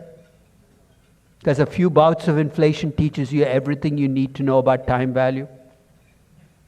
And a good measure of return should have all side effects built into it. There's no garnishing in investment analysis.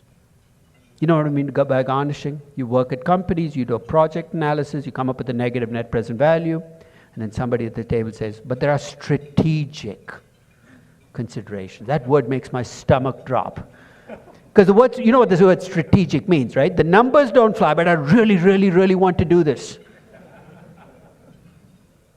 And if that doesn't work, but there's AI, there's... basically, those are the magic words. There's synergy. Harvard Business School was invented to create buzzwords to make you do things you shouldn't do, right? In a good measure of return, if there is strategic, I'm going to push you. What's strategic? Where are you going to go? What market? And I'm going to try to bring in the return. That's the investment principle. The second principle is the financing principle. There are only two ways you can fund a business. You can borrow the money or use your own money. We can dance around this as much as you want. We can call it debt and equity. But ultimately, every business faces its choice. And here's what the financing principle says. Find the mix of debt and equity that minimizes your hurdle rate. Think like a business person. The advantage of having a lower hurdle rate is you get to take more investments and all your investments get more valuable.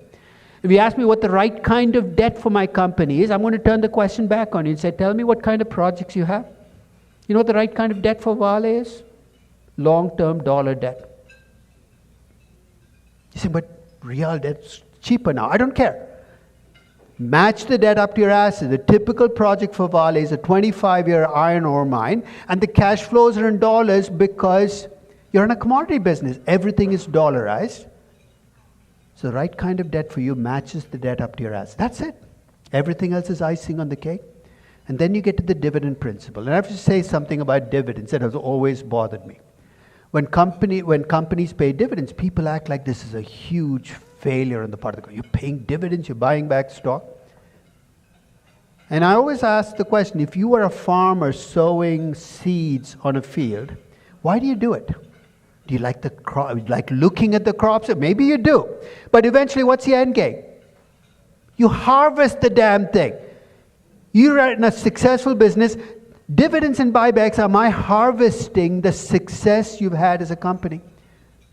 So the dividend principle says if you cannot find investments that make your hurdle rate, for God's sakes, don't tell me that 7% is the best you can do and your hurdle rate is 9%.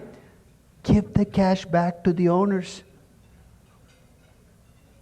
And of course, now we have a choice. Do you want to pay in dividends or buybacks? And the answer is very simple. They accomplish the same effect. Cash leaves the company. But from an investor perspective, it might have different consequences in terms of taxes and whether you need the cash.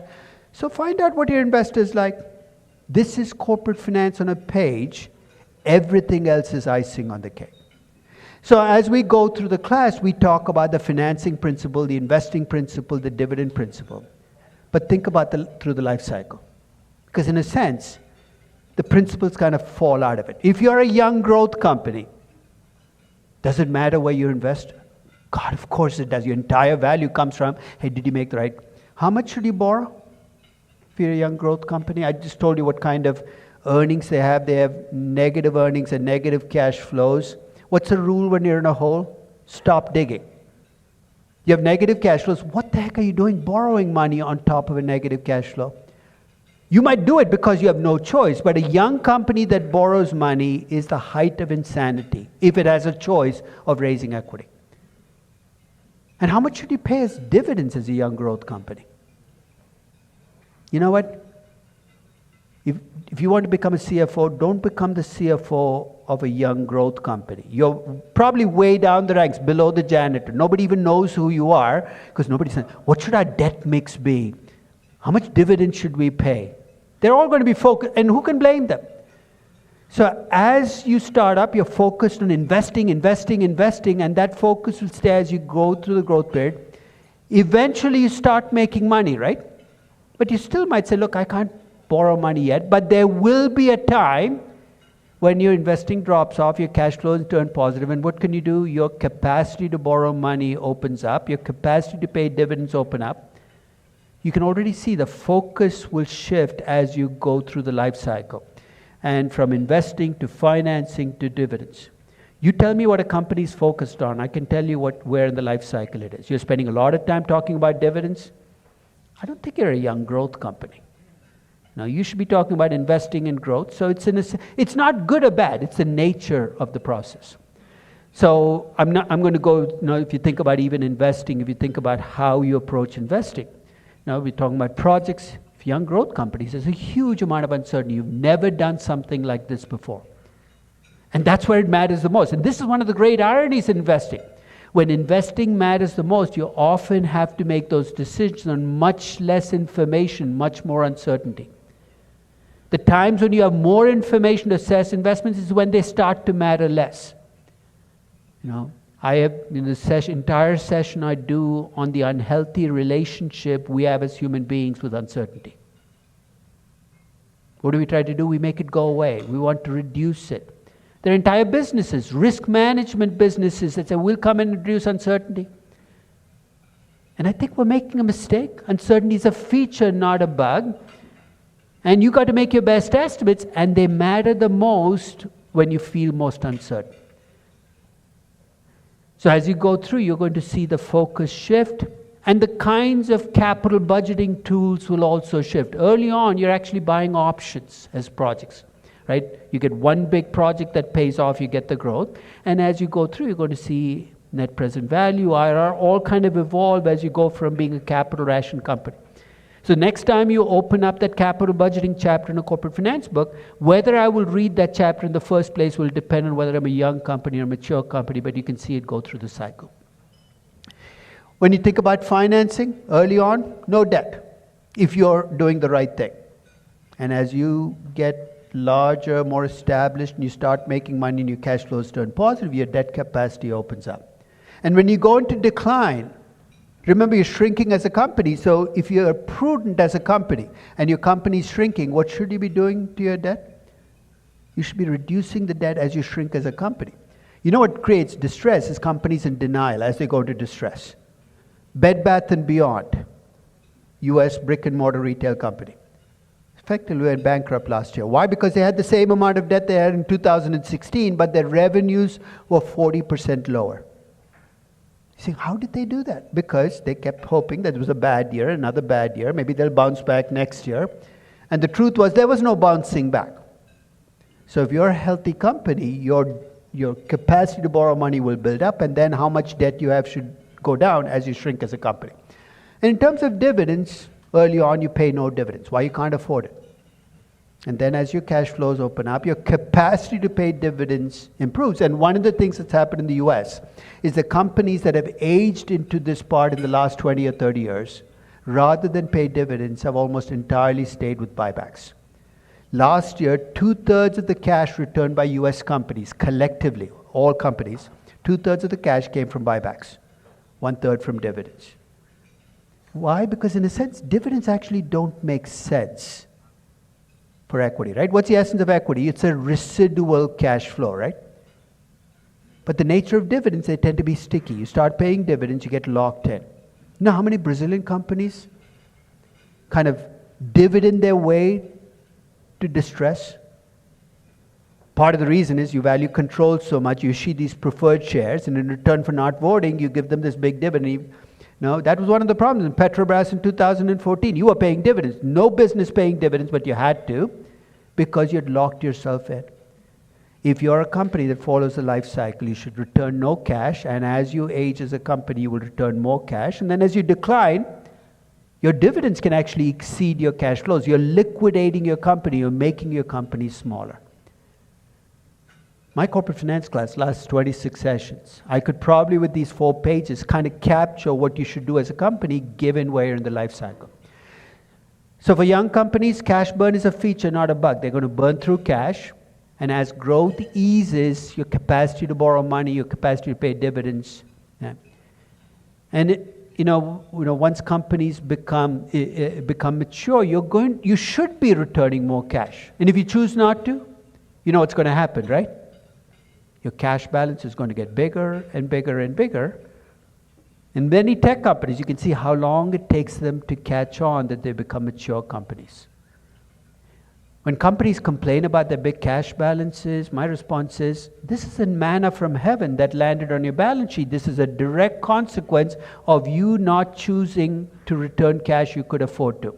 So watch companies where their cash balances keep getting bigger and bigger. These are companies that are maturing but are fighting that they want to be young again.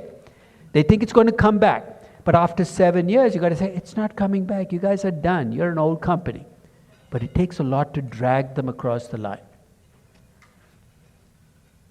That said, I am surrounded by companies that do things that are not in sync with where they are in the life cycle. I see young companies borrow money. You know why? Because the founder doesn't want to give up any more shares. They value control so much, they're willing to go bankrupt with 100% control. Now take that if that's what you want. You see mature companies refusing to pay dividends. Why? Because they think they're going to go back to being young companies again. And declining companies spend a lot of time acquiring other companies, investing, acting as if that's going to make them young again. I've never consulted a day in my life. I'm way too lazy and way too opinionated. But if you call me into your company for consulting advice, my advice would be just act your age. It's amazing how much money companies spend every year trying to be an age different from their actual age. Just act your damn age. Let's talk about valuation across the life cycle. Now, in my valuation class, very early in the class, people, when they come into my class, they expect a lot of Excel spreadsheets. They think they're going to become Excel ninjas in my class. You know how often I've actually opened an Excel spreadsheet in my valuation class? Never. Ever. Because I think you're missing the essence of valuation if you think it's financial modeling. Financial modeling is not valuation. Unfortunately, over the last 40 years, that's where valuation has gone, right? It's become bigger Excel spreadsheets, more modeling exercises, more line items. So very early in the class, I said, I know what you guys are expecting, but that's not what you're going to be seeing. So I give them, and this is the session I did last year, but every valuation is a bridge between stories and numbers. And they say, what? And they say, you show me a discounted cash flow valuation. I see revenues of 10 billion in year 10. And I say, why are your revenues 10 billion in year 10? Here's the answer I don't want you to hear. It's because I used a 40% growth rate for the first 5 years. What the heck does that even tell me? What do I do with that? I want you to tell me your story for the company that explains the 10 billion in revenues in year 10. It's a big company, it's a big market share. What market is it going to? Every number in your valuation has to have a story that goes with it. And every story you tell me about a company has to have a number attached to it. You tell me your company has great management, show me where it is. You're worried about the fact that the Brazilian government will interfere in Petrobras, show me where you're going to show that. Stop talking about crap. Start showing it in the numbers. Otherwise, it just becomes hand-waving. I don't know, this could happen, that could happen. Yeah, lots of things can happen. And it's your job and my job to show it in the numbers. So good valuation is a bridge between stories and numbers. Now, in 2017, I wrote that book because I am concerned about the direction in which valuation is going. It's becoming almost entirely financial modeling. And in that balance, you're saying, but how did people get away with it in the last century? They took the historical data, it worked then, right? And here's why I think you can get away with it. If you have a mature company, can the numbers tell your story? And I look at Coca-Cola. Yeah, it's a mature company. The numbers basically, you're in chapter 33 of a 35-chapter book. Don't get too creative here. But when you look at a company like Reddit, the story is going to drive your valuation. That balance between stories and numbers is going to shift depending on where you're in the life cycle. Early in the life cycle, it's all story, very little numbers, right? Because there's no history, no data. So get ready to hear a lot of stories. You might not agree with my story, but the story is going to drive my numbers. As companies age, you'll see the focus shift more to numbers because my story is now anchored in my numbers.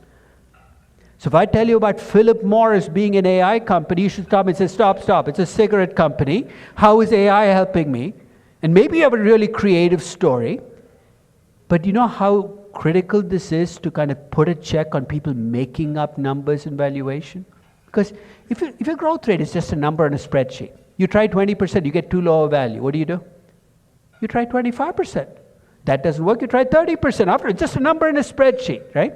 But if I then look at your revenues in year 10 and say, people had to turn in their DCF valuation. So now one of the things I do is they expect me to do miraculous things. Like, I don't like your growth rate of 21.33%, should be 21.83%. I don't know what they think I know. But I don't know the growth rate for every company in the face of the earth. Most of the companies I haven't even heard of. So here's what I do when somebody sends me their spreadsheet. I look at the numbers and say, tell me how they're going to get there. So one of the valuations came in with an NVIDIA valuation at $3,000 per share. So I said, this is fascinating. I've been trying to get it. So I looked at the revenues. You know how much the revenues in year 10 were? 26 trillion. 26 trillion. So I called the student into my office and said, you know this is 26 trillion, right? This is like the GDP. Yeah. And she said, I was just using the numbers. I said, what are you talking about? She said, last year they had 125% revenue growth, and they did. She put in the 125% revenue growth for the next 5 years. Let's say, face it, that's what modeling teaches you to do. You put in 125% growth in NVIDIA, you end up with 26 trillion in value. Stop looking at growth rates, start looking at end revenues. Growth rates are incredibly deceptive. It's can you carry that off? So when you think about this balance between stories and numbers, it's going to shift. And the questions I'm going to ask about your narrative are also going to shift. Yeah? So early on, the question I'm asking is, how big is your story? Because that's early on. So right now, if you're an AI company, you got to show me that you're going after a portion of the market that's really big. And if it's really big, I'm going to give you a really high value. This is that fixation with total addressable market, right? And tech companies learned their lesson very well. They realized that they gave you a big total addressable market, you gave them a big value. So your job is to push back. When Uber went public, they claimed that total addressable market was $5.2 trillion. You say, how the heck did you guys get this? You know what they did? They added up everything people spent on cars. So bought a car that went in there. What people spent on ride sharing. What people spent on public transit. And they kept adding things until they got to 5.2 trillion. This is fantasy. A ride-sharing company is not going to go after it's a fraction of that market. But your job is to push back on stories when they get really big. And as you know, it's one of the things I have in my narrative and numbers is this test of, is it possible, is it plausible, is it probable? And with young companies, you got to be brutal on those.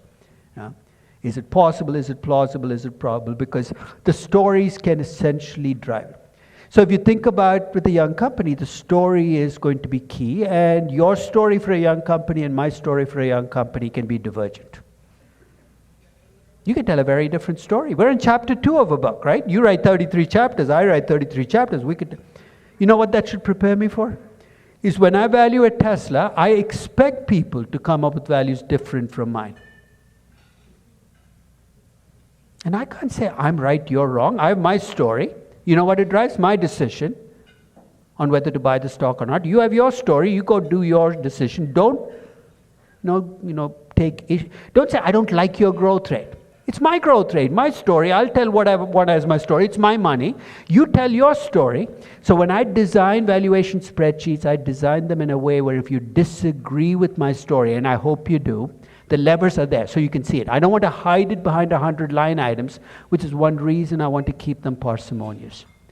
So, as you look at I won't go through the Uber example, but you go back to my June of 2014 valuation of Uber, it's almost entirely story-driven. So my original valuation reflected a story where I described Uber as an urban car service company. So already you can see where I see Uber succeeding, right? In small towns and cities as a car service business. That was my story in 2014. Which will expand the car service market by doing what? Attracting people into car service who would not have been interested. Like my son. I can't even imagine my son hailing a yellow cab. He's incapable of doing that. It's an extremely dangerous exercise, if you ask me, right? New York City, you know how you hail a yellow cab, right? You get on the street, it's the same way you probably hailed a horse carriage in the late 1800s. It's like carry over for 140 years. It's snowing, it's icy, you're waving your hand, the cab driver can switch the signs on you and drive past you. The 21st century.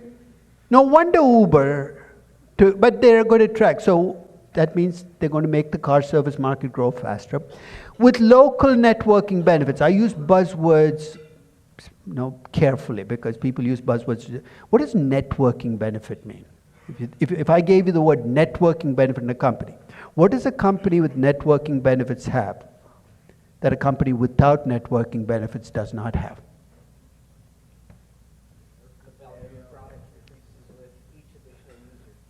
In other words, most companies, as they get larger, it gets more difficult to get larger because the easiest customers adopt you first, then you got to work harder and harder. If you have networking benefits, as you get larger, it gets easier to get larger because people, and one of the things about technology businesses, take online advertising. Why do people want to advertise on Facebook and Google? Because that's where everybody else is. If you're going to download one app on your phone for a ride-sharing app, what are you going to have? If you have 6 different ride-sharing, you're going to pick the biggest ride-sharing company because that's where the drivers are. You're going to get more cars. I won't call it a virtuous cycle because it is a cycle and it can have vicious effects. It's going to create winner-take-all businesses. You know how it's going to play out in valuation, right? When you estimate the market share for a company, if it has networking benefits and you think it's going to be one of the winners, it can end up with a 40% market share or a 60% market share. Whereas in traditional businesses, 10, 15%, you're going to start to hit a wall. But you say, what's the local doing? In my story, if Uber becomes the largest ride-sharing company in New York, it'll end up dominating New York. But in my story, Lyft can take Chicago, Didi can take Beijing, Grab can take Kuala Lumpur, and Ola can take Mumbai. Saying, who cares? When I give Uber a market share, it's going to be a much smaller market share because in my story, a dozen different ride-sharing companies can end up dominating different parts of the world. And in 2014, I did assume they could keep doing what they're doing, which is not own the cars and not hire the drivers. Remember, the drivers were independent contractors. That drove my valuation of Uber. It showed up in my numbers. So when you think about how I estimated revenues, I looked at the urban car service market because that's my story. I let it grow at 6% a year rather than 2% a year. Why? Because it brings new users in. I gave Uber a 10% market share. Why? Because they have local networking benefits. I gave them sky-high margins because you're an intermediary, right? Once you collect the money, unit economics are amazing. And they were able to get this with very little reinvestment. Why? Because they don't own the cars. Every input in my valuation is coming from my story. Then, of course, I needed a cost of capital. How many chapters in my valuation book do I spend on the cost of capital? Too many. Remember the torture, risk-free rate, beta, risk premium. You know how much time I spent on the Uber cost of capital? 3 minutes. You know what I used as a cost of capital? Every year I create a histogram of cost of capital of every publicly traded company. You know what a histogram is, right? 10th, first decile, second decile. I went to the 9th decile. What's my story? Uber is a risky company. I'm going to give them the cost of capital of a risky company. Why would I waste my time finessing this number? That's not the number that's keeping me up at night. It's how big is the market? What's my market share? With young companies, stop spending massive amounts of time or even minor amounts of time on the cost of capital. It's not on your top 10 lists of worries. You should be focusing on the story that drives your revenues, your earnings, your cash flows. And then I did remember it's a money-losing company where bad things can happen. You're one regulatory chop away from going out of business, and I gave them a 10% chance. Why only 10%? Because they're, in a sense, too big to fail. This entire valuation was triggered by venture capitalist investment in Uber that priced them at $17 billion. You're a venture capitalist, you price a company at $17 billion. You know what happens if it goes to zero? You got to go to your clients, mark it down to zero. So there's almost a built-in incentive. The bigger a company gets, the better the chance of survival, because venture capitalists come up with more money because they don't want to write you off.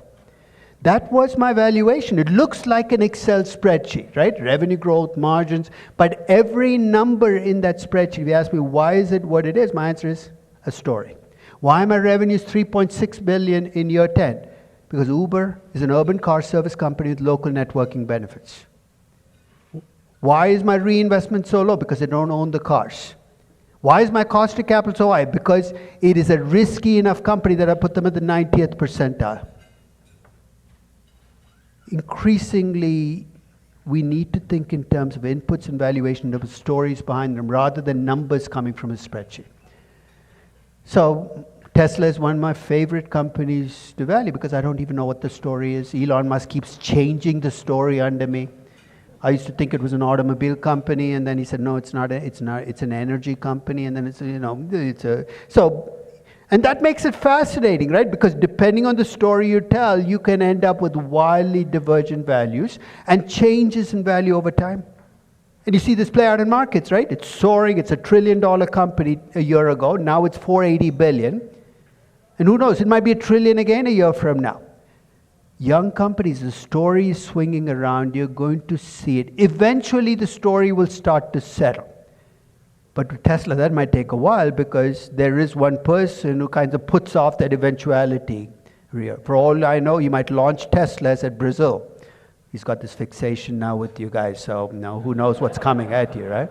So it is going to play out as very different stories. So about 5 years ago, I actually wrote a post about how will different stories play out. You think of Tesla as a mass market automobile company. Tell me how will it play out in terms of revenue growth? It's a big business, so you can grow a lot. But in terms of margins, if it's a mass market automobile company, what should you see? Margins of 8-9%, even because it's a mass market automobile company. You can't change the premium prices. And in terms of reinvestment, a lot of reinvestment, right? You got to build assembly plants. In contrast, if you think about Tesla as a full-service driving company that's going to have robo-taxis, very different model in terms of revenues, much lower revenues because it's a smaller business, much higher margins because once you put the cars on the road, almost everything is, now unlike Uber that has to give 80% of the driver, now you can keep 100%. Can you get different values depending on the story? Absolutely. I think it's healthy to think of those different terms of, hey, young companies can evolve in different ways. So I actually valued Tesla, and you can see the range of values depending on the story you tell. And here's what I learned from this. When somebody tells me that they disagree with my Tesla valuation, I say, good. I'm not going to argue with you. Why would I? You have a different story than mine. Tell me your story. Maybe there's something in your story I will steal and put into my story. But we are going to get differences. And those differences, as you mature, will start to get smaller. If all of us valued Coca-Cola, my guess is our valuations are going to be much closer than if each of us valued Tesla. As companies mature, you're going to see this change. One of the companies I valued as my mature company in my book was Unilever. Legendary company, right? Dutch, British, I don't even know where, it's got this multiple heads, depending on the day. But it produces all these crazy, but it's basically stagnant. This is, of course, a company that ESG people like to use as which tells you how empty their closet must be, that Unilever becomes your example of success. A 1% revenue growth company that talks about how much good mayonnaise does for society. The guy who ran this company for a decade, big ESG star, stupidest person to ever run a big company that I've ever seen. I mean, insanely crazy stories about connections. Okay? The company basically tells a story. There's not much room to run.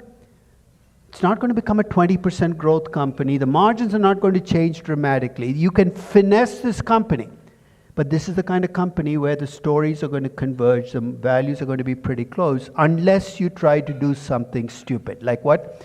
Unilever goes by as a tech company. Why? Because it wants growth again. I'll guarantee you they will overpay for it. They will destroy their value as a company if they do it. But as a business, this is a mature business. And of course, in decline, things get depressing. Remember, when you tell a story for evaluation, it's not a fairy tale. It doesn't have to have a happy ending. Now, when I valued GE in the last few years, what came to mind were horror stories. The ones where teenagers go into the basement, where there's some guy with a chainsaw. Nothing good ever comes out of these stories. But GE, every time I try to value them, it says they're opening the basement door, they're walking down the stairs, nothing good is going to happen here, but I've got to build it in. Brick and mortar retail companies in the US. Outside of Costco, which is one of the few success stories, and maybe Target and Walmart, which are almost every other brick and mortar retail company, and look at the story. It is a depressing story. And you got to tell the story. Now, you might say, I don't like that, but it is what it is. So the bottom line on valuation is you can get away being a number cruncher if all you do is value mature companies. You're an Excel ninja, you're there, we're done, right? You take the past and you project it up. But you can't value young companies. You need to be able to tell business stories. And that balance will shift as you go through the life cycle. Let's make a third divergence. I make a big deal about the difference between pricing a company and valuing a company. Those of you in my class, it's an obsession. When somebody says, I valued a company using PE ratios, I stop them right there and say, you cannot use the word value and PE ratios in the same sentence. Use PE ratios, you're pricing a company. There's nothing good or bad about it. And here's the philosophical difference. Value is about coming up with a number based on cash flows, growth, and risk for a business. In pricing, you try to put a number on an asset based on what other people are paying for similar assets, right? It's a very different philosophical starting point. And of course, if you believed in efficient markets, you say, what's the difference? But if you believed in efficient markets, what the heck are you doing what you're doing, right? Best price for a company, just look it up in the market, you're done, right? The very fact that you're sitting down to value companies suggests that either you don't believe in efficient markets, or you do, and you're doing this just because you have a job, this is what you do, but you're going to go and put your money in index funds anyway. No, you'll tell your clients, buy Bradesco, buy this company, buy that company, but you're never following through on your own. I don't know which position you come from, but I teach valuation because I do think that the two processes can yield different numbers. I think right now the NVIDIA pricing may be justified, but the NVIDIA valuation cannot. And again, I'm going to use the life cycle to illustrate why this matters. Early in the life cycle, people don't even try to value companies. You think, but VCs put numbers on companies. You know how VCs put numbers on companies? They price them. Based on what? Number of users, number of subscribers. They price it based on what they can observe.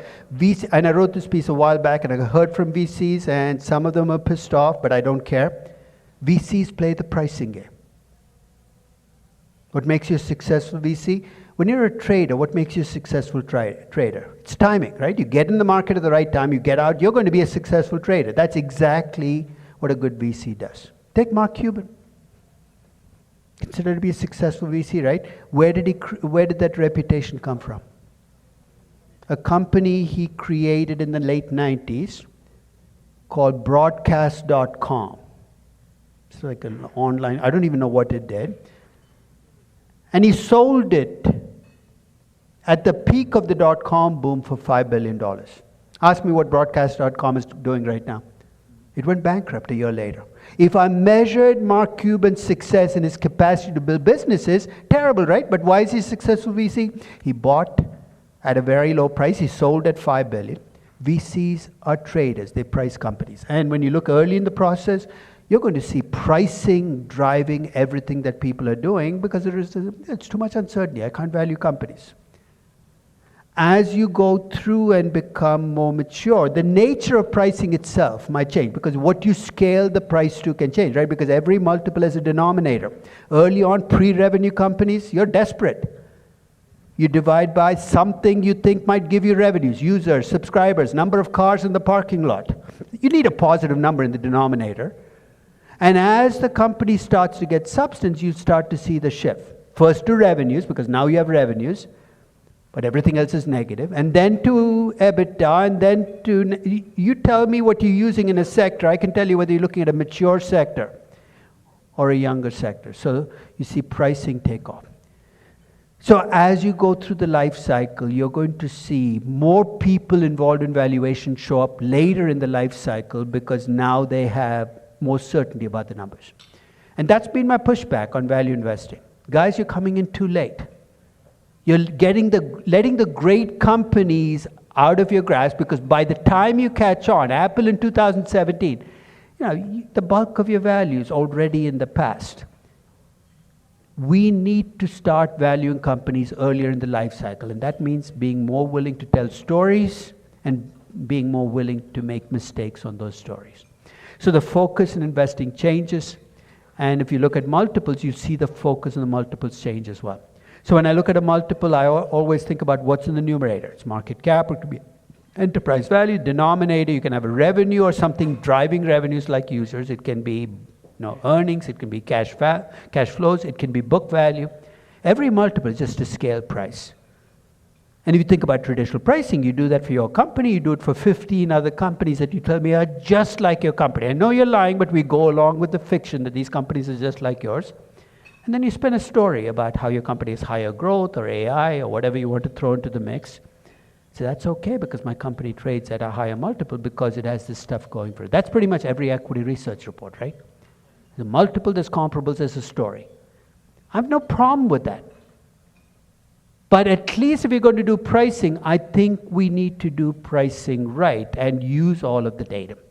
So as you go through this process, you're going to see uncertainty drive what you do, and early in the process, there's immense amounts of uncertainty. Mostly micro about the company. As companies age, there'll be less and less micro uncertainty and more focus on macro, right? You're valuing Petrobras, you're going to be spending an awful lot of your time thinking about the oil price, right? Because more than anything else, that's what's going to drive earnings from a period to period. So as companies mature, you're going to see uncertainty not only get less, but the type of uncertainty you face will also change. There's a broad lesson I want you to take out of this is get used to dealing with uncertainty. I mean, you live in Brazil. I mean, come on. This is part of what you will face even if you pick a mature company, right? Because even a mature company in Brazil, you've got this macro component come in and say, what do I do? And in fact, you could argue that maybe that's why you don't see more young companies in the process. Because who wants to invest in a young company with potential when you can get this country risk wildcard come in and wipe out your company? Uncertainty is a feature, not a bug, and you have to expect it to change as you go through the cycle. Okay. Now, but unfortunately, when people get faced with uncertainty, they price companies. This is the denial effect. They think by using a revenue multiple, they're not dealing with uncertainty. The truth is the uncertainty is still there, you're just not looking at it. Just because you don't look at something doesn't mean it goes away. It's like having an elephant in your living room. Every time it moves, you will notice. Trust me, try putting an elephant in your living room, see what happens when it moves, right? Things are going to fall over. Just because you don't deal with uncertainty doesn't mean it goes away, but people think that by using... I have actually had people say, look, why are you using discounted cash flow value? Let's use a revenue multiple and move on. You're not making any... You're making exactly the same assumptions I'm making about Uber when you use a revenue multiple. The difference is I am explicit about my assumptions. You are so implicit about your assumptions. You're not even aware of what you're assuming. So when I run into people who say, look, your discounted, they act like DCF is a curse word. You said DCF to value NVIDIA at 400? And I say, okay, what did you use instead? They say, I used a price to forward earnings multiple. That's always a giveaway that people are reaching, right? How forward did you go? I don't even ask that question.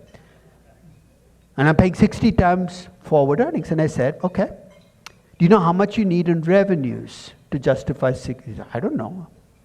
You know what? If you pay 60 times 2029 revenues, 2029 earnings, you're expecting revenues to be $1.5 trillion in 10 years. I said, do you think that's feasible? That's part of the problem with not being explicit is you cannot ask that question. So as you go, you guys have the link to these slides, right? If not, I will make sure you get the link so you can download it, because I've seen people taking pictures of slides. Not a great way to capture the slides anyway. No. So I'll send you the link so you can download the entire set of slides. Right? So you can see as you go through the life cycle, the emphasis shifting, what you price things based on. And which brings me to, I think I have 21 minutes perfect, investing across the life cycle. Now, let's go back to the price versus value contrast. But let's think about how, I teach a class on investment philosophies. So it's a certificate class at NYU, but it's a class I teach online. It's a free class you can take. And essentially, it starts with the premise that there's no one pathway to God, or nirvana in this case. And the reason I wrote that is often you say, this is the best way to invest, the way Warren Buffett invests, the way Peter Lynch invests. And then what do? We bend ourselves into pretzels trying to be like Buffett. Last time I was in Omaha, I asked portfolio managers who've been coming 40 years and all imitate. I said, I'm willing to make a bet if you take it on. I'm willing to bet $10,000 that an S&P 500 index fund will beat the average returns across you 40 old-time Buffett imitators. And I'll take that. That's a bet I will take. Because for every person who's tried to be like Buffett, there's probably almost 3 people out of 50,000 who actually make it. But the bottom line is, I can think of successful investors. Let's face it, there are relatively few investors who've been consistent successfully. And then I start looking at them, and they're very different philosophies. What George Soros did to get to the top was very different than Warren Buffett did. And what Warren Buffett did was very different from Peter Lynch. That was my starting point for my investment philosophies class. I said, so there can't be one best philosophy across all people. There is one best philosophy for you. So this entire class is about you looking inward and saying, what makes me tick? Are some of us more impatient than others? Right? It's built into our systems. You will never succeed with long-term value investing. You know why? Because if you're a naturally impatient person and ask you to buy something and hold it for 10 years, you might start with the best of intentions, but you will waver. So this entire class is about finance, and you can see the list of them. You can be a value investor, the old-time value investor. You can be a growth investor. You can be an information trader. You can be an efficient marketer, in which case you kind of thrown up your hands. You can be a chartist. You can be, so I say they're all. They're like different religions. Your pathway is to. Who am I to say this is best and this is worst?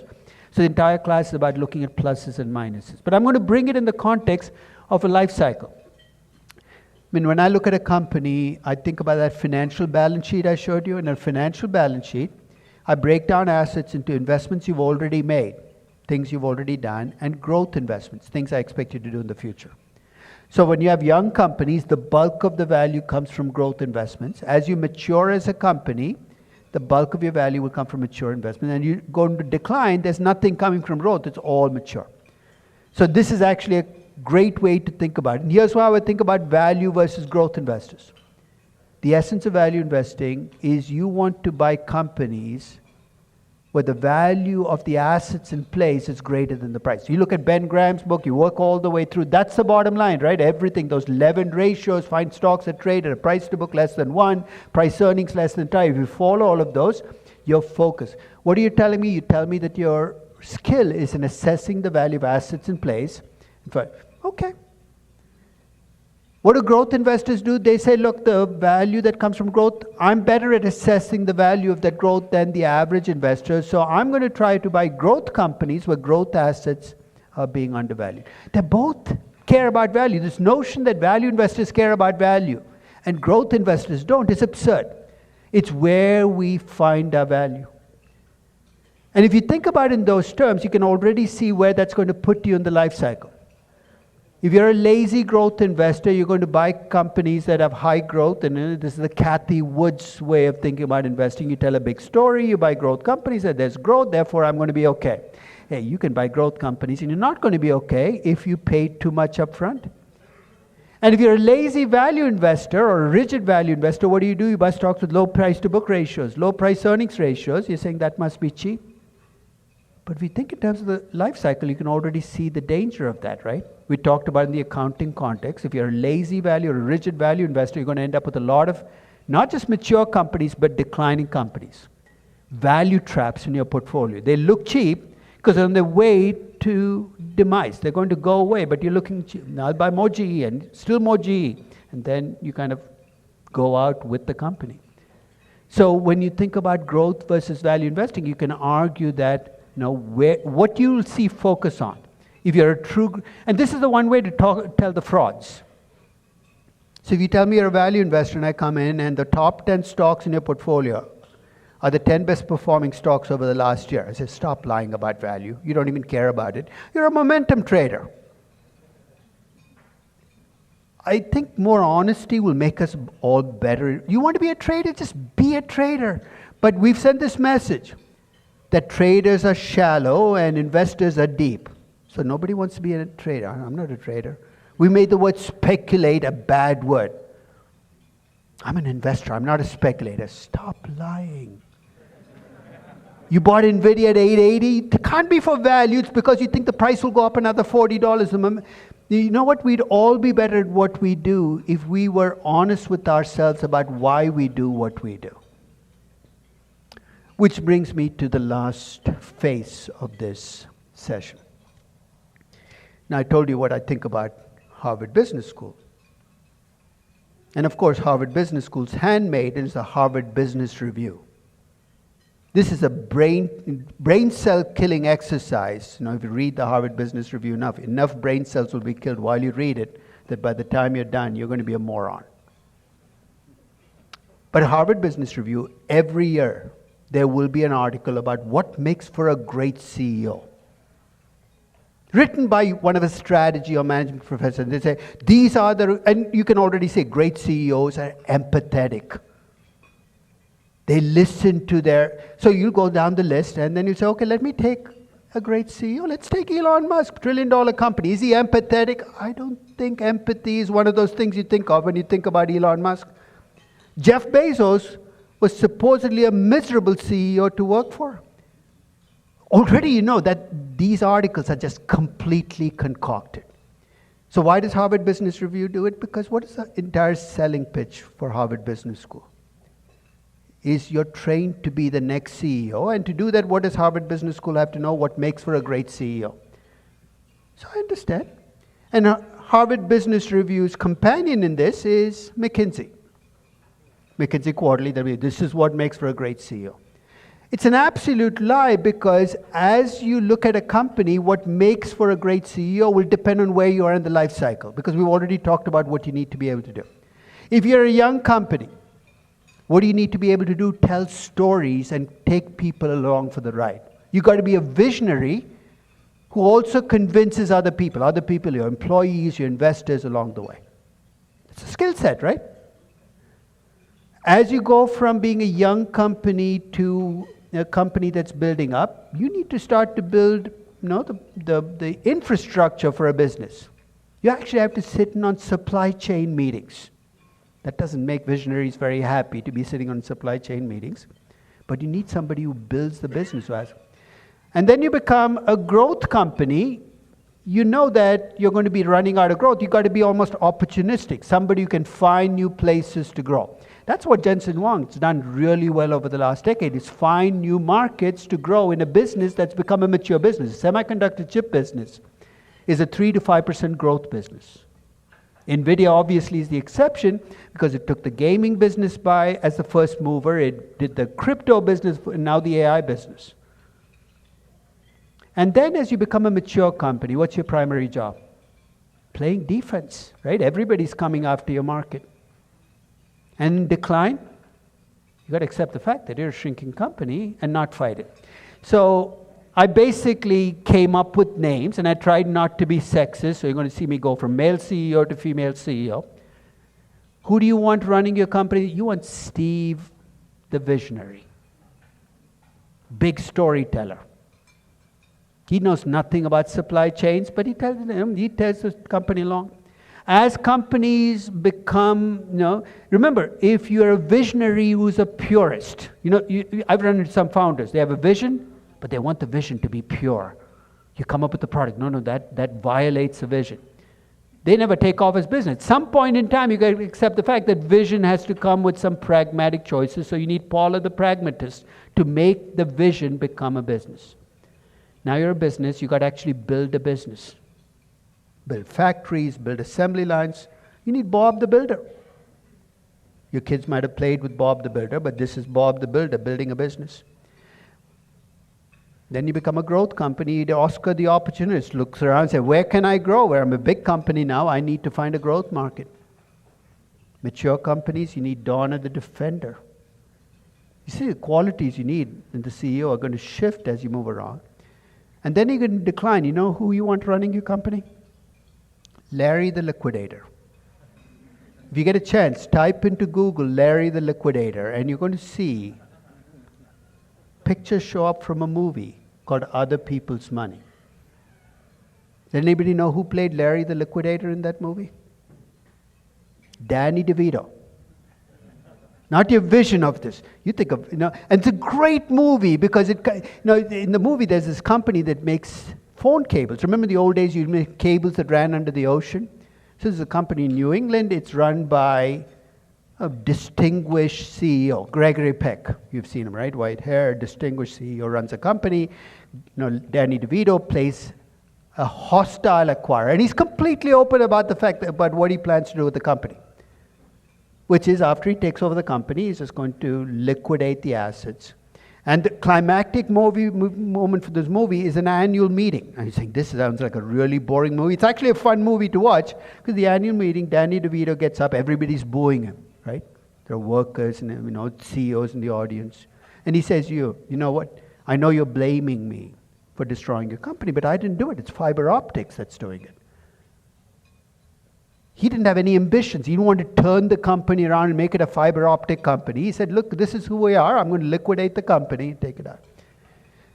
No, in fact, if you think about the skill set you need, you can already see that skill set change. And the question is, can the same person be all of these different people? You're saying, why hasn't this always been a problem? Classic 20th century company. Let's take Ford. Who was the first CEO of Ford? A cantankerous man called Henry Ford. Very rigid. How do we know he's rigid? How many colors did the Model T come in? The first mass market in black, one style. It's like Steve Jobs in his first iteration at Apple, right? I don't want any, no buttons. I want this to be rigid. And he was exactly the right CEO for Ford when it was a young company. It basically made it. By 1939, he'd outlived his welcome. He was a Nazi, which was a bit of a problem. His rigidity was getting in the way because other companies like GM had come out with these other models, but he still said, black Ford, no, Model T, let's stay with it. But time took care of the problem, right? He died. And another CEO came. Time took care of this problem because you had 100 years for it. In contrast, who was running Yahoo when they were founded? The same guys who, in fact, if you want an even shorter life cycle, no, I don't know whether you've seen this show on BlackBerry. I think it's, I don't know which streaming network it's on. BlackBerry is, of course, a company that's a Canadian company. It came out of nowhere to become the dominant, I don't even want to say smartphone company, but the kind of, late 90s, BlackBerry was the dominant company. The guys who ran it were viewed as geniuses. 8 years later, BlackBerry was a complete disaster. The guys who were running the company, the same guys who were viewed as geniuses, but they were incapable of dealing with the kind of change that came when Apple introduced the iPhone. Remember I showed that life cycle?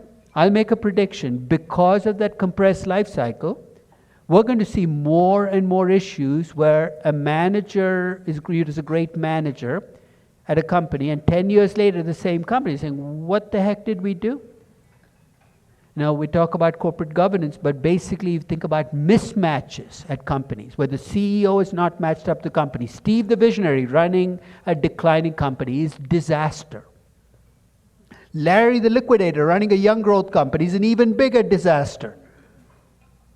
But you know how boards pick CEOs, right? They look at how a successful CEO. They don't even ask what kind of company. And When Uber lost, Travis Kalanick, the CEO, he was a teenager. He did stupid things and visionary, and then they finally fired him. They were looking for a new CEO. You know who they almost hired as a CEO? Jeff Immelt. What's the company Jeff Immelt was CEO of? GE in its dying days. They said, what are you guys thinking? You're taking a young company where a business, you put Jeff Immelt on top, he's going to run it, he's going to bring the supply chain thing from GE. So let's apply that. This is not a supply chain problem. You got a vision problem, and you got a business model problem. Thank God they dodged that bullet.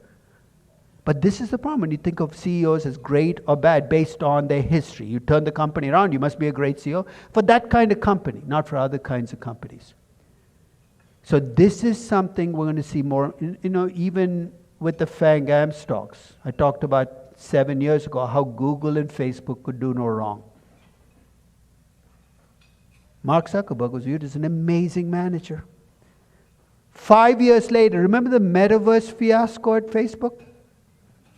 Where the company announced we're going to spend $100 billion in the metaverse and didn't mention what the metaverse was.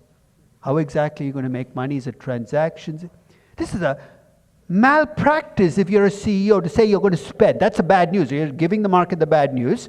And then you're giving them none of the story that goes with why the $100 billion is okay. And guess what Facebook's stock price did? It collapsed. Thank God, because I bought the stock. I say, this is great. I'll just collect the cash flows. But to give Mark Zuckerberg credit, he got the lesson. You notice he doesn't talk about the metaverse anymore? No crappy things about there's a metaverse out there. Yeah? All the plans about investments are being scaled down. He's been laying off. He's started paying dividends. This looks a lot like you're getting middle-aged and you're admitting to it. Thank God, I've got a middle-aged company, which is a cash machine. I'll take that, right? But he changed. What if he hadn't changed? You're saying we could have changed the management, but here's the problem. The last 15 years, as these young tech companies have gone public, we've committed investing malpractice. What have we allowed these companies to do? That makes it difficult to change management. Google and Facebook have the same problem. We've allowed them to issue two classes of shares, which Brazilians know has been, you've been saddled with this problem for decades. The US, it didn't used to happen. Then we let Google open the door and say, we'll have two classes of shares. In fact, Google went and created a third class of shares. They hadn't insulted shareholders enough. Say, we created a third class with no voting rights at all. And we let them get away with it. Why? Because we thought at the time that Google was such a well-run company that why would we ever need to change the company? In my class, I give the example of benign dictatorships. Where a person says, look, this dictator is a benign dictator. What does it matter that we never have another election? You know what happens to benign dictators over time? Without exception, they become more malignant over time. Right now, when I look at El Salvador, that guy could run for president and get 98% of the vote, which I'm okay with. He's popular, Is it El Salvador that I'm thinking about? Where you got the guy who's wiped out the drug gangs and, yeah? Guys like 31 years old or 32 years old, we get great press all over about how he's wiped out the drug problem. And, I'm okay with it, but I'll wager if a year from now he goes in front of the legislature and he says, why don't we change the law so that we have elections once every 100 years? He'll probably get passed, and there won't be very many riots on the streets because, right, the problem is you've now given him tenure for the rest of his life. What are you going to do if at 55 or 60 or even at 45 he turns malignant? Same process. That's the way I think about corporate governance. It's not about do you want to change the management now, but do you want to give up the right to change the management in perpetuity? And with these companies, we've given up that right. And I remember in 2019 when Mark Zuckerberg was not, I ran into an institutional investor and he said, you know what? Mark Zuckerberg is not listening to us. And I said, what did you expect? It's like getting married to a Kardashian and complaining that a camera is following you all over the place. Of course he's not going to listen because you gave him absolute power. So as you think about the best management, the challenge with these companies is going to get more. You're going to see more companies where you see this play out. Young companies that used to be viewed as great companies with incredible management, and 4 years later you look at them. So NVIDIA for the moment, Jensen Huang is up there, right? But who knows where this will be in 5 years. Luckily, NVIDIA has one class of shares. Right? I'd be more concerned if they had two classes. So that's the... So I'm going to end with a saying I found somewhere, which is growing old is mandatory. You're not saying, I will take the option of not growing old. No, there's no option. You are going to grow old. Growing up is optional. Right? You can choose to be a teenager for the rest of your life. It's not going to be a good existence when you're a 75-year-old teenager. Because who are you going to rebel against? Your 97-year-old mother? Your 53-year-old daughter? I mean, what is this rebellion? What are you going to rebel? And what exactly is rebellion going to do? You're going to stay up late? You're 75 years old. You stay up too late, you might never wake up again, right? So there are companies that choose to fight. They want to stay young growth companies. And my response is, grow up, guys. Act your age. So on that count, I'm going to end, and we'll do our Q&A. Do I have to? You're going to? Okay. Yeah.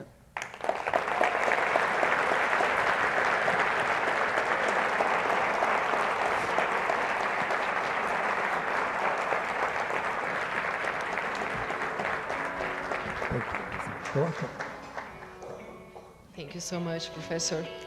Now I invite to moderate the Q&A session Fábio Mota, representing the founders of the society.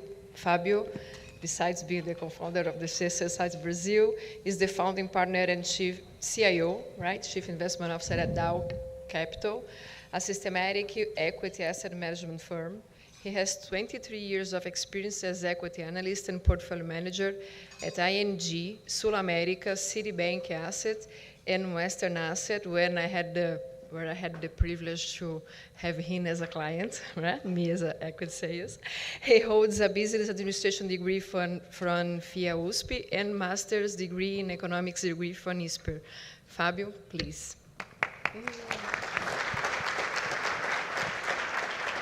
Fábio, good to see you. Okay.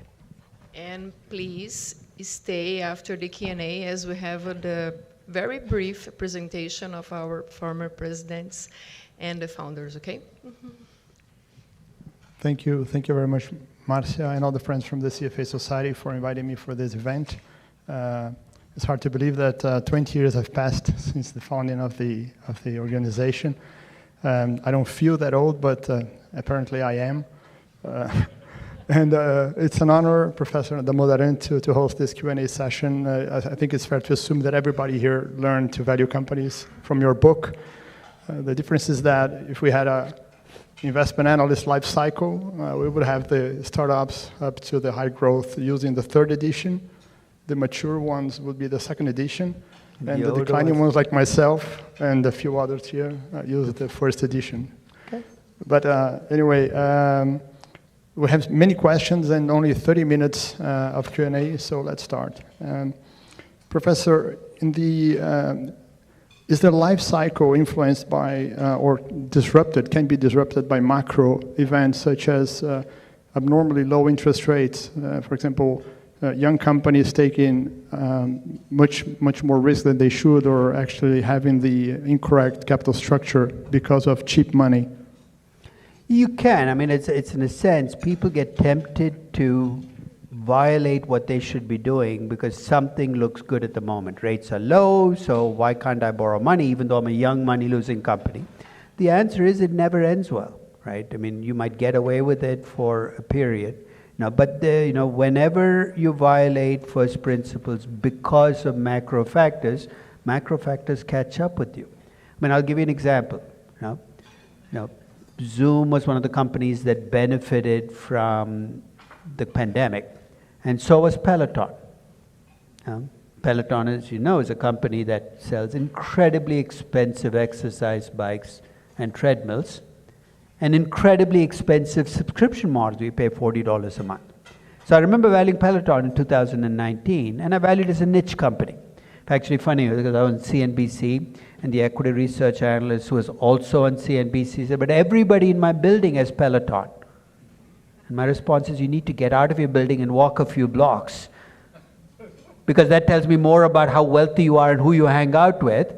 Because who can afford $40 a month as a subscription to Peloton on top of a $5,000 bike? And of course, with the pandemic, somehow it seemed to flip. It looked like they could become, everybody would have a Peloton, they were stuck at home, they paid. So they zoomed, and the company fell into the trap of saying, this is what steady state is going to look like. Everybody's going to buy, and they expanded their production capacity to make a lot more treadmills and a lot more bikes. And then in 2021, they discovered that this wasn't permanent. And the company is pretty much worth nothing now. They overreached. They went for a story based on a macro event. So macro events can make things look attractive. But if you're doing something just because a macro event temporarily makes things look good, that macro event can turn on you, and eventually you're going to catch up with the fact that you've overstretched your story. So macro events can be positive, they can be negative, and you want to construct a story that can live through the cycle rather than where it is now. What's the link between the corporate life cycle and the storytelling that you cover in Narrative and Numbers? Is the life cycle part of the story, or in each stage of the cycle you would have a different story? If so, what would be these stories? The story will gain more substance as you move through the life cycle, right? Early on, you're telling the story almost entirely based on what you see in the company. So guess what? It's as much a function of what you think about the business model as you think about who's running the business. So if I'm valuing a young startup, I need to know who the founder is and whether that founder has the capacity. That's why serial entrepreneurs have a greater chance of raising capital than first-time entrepreneurs, because you've done this before. So early on, it's almost entirely based on trust and your credibility. So what I tell founders is, don't lie for small things. If you want to lie, make it a really big lie. I mean, it's stupid to lie about what your revenues were last year by moving, extra 5% or 10%. And, one of the things when Groupon went public that I thought they did really badly is they played accounting games with their existing financials. This is a company, the bulk of your value is coming from growth. Why are you playing accounting games that make your earnings per share go from 3 cents to 7 cents? I can understand a mature company playing this game because this is the bulk of your value. So with young companies, I care a lot more about the founder, the personality of the founder, whether I think this person is capable of building a business.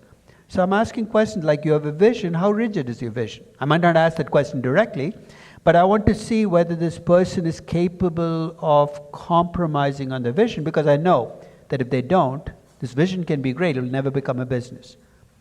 Now, in fact, let's face it, there are visionaries who will never want to sit in a supply chain meeting.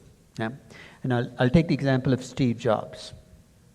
Now you look at Steve Jobs, you think of amazing CEO, but I'm old enough to have invested in Apple in 1981 and seen Steve Jobs in his first iteration, where he almost destroyed Apple as a company.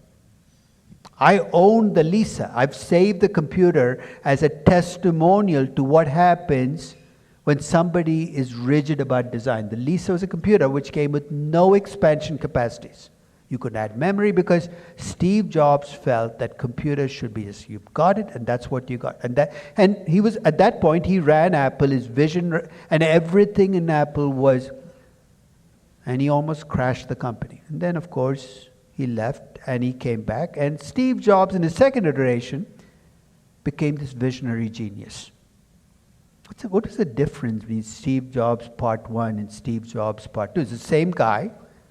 He incidentally wore Birkenstock sandals. His sandals actually got auctioned off last year for like $25,000.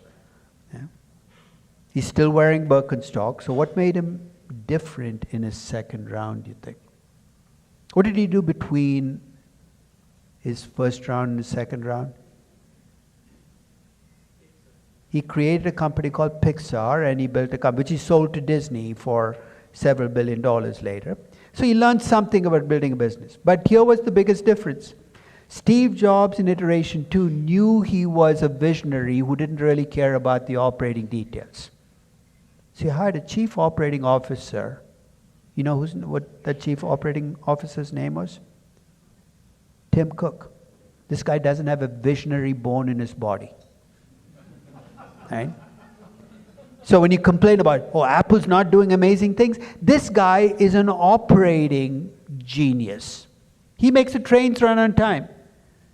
And here's what Steve Jobs said. You know what? I'll wear the black turtleneck. I'll have the little clicker. I'll go in front of people. I'll excite them about the product. You make sure that the Foxconn manufacturing in China delivers the iPhones. I don't like doing that stuff.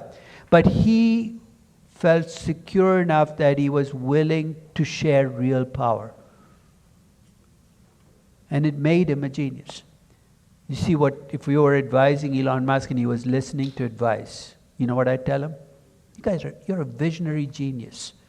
I know you feel this urge to be the he's everything, right? For a long time I would ask people, do you know who Tesla's CFO is? You know what the answer was? Never heard of him. In fact, I can't think of a single other person in Tesla's management that I can name. What does that tell you? That Elon Musk has been the face of Tesla. Tesla catches fire somewhere in Texas, and somebody tweets about it. Guess who responds? Elon Musk. You're the CEO of a $1 trillion company. What the heck are you doing responding to a tweet about a single car burning? But if he listened, what he has, I tell people, look, if Elon Musk were in any country other than the US, he'd be in jail. Right?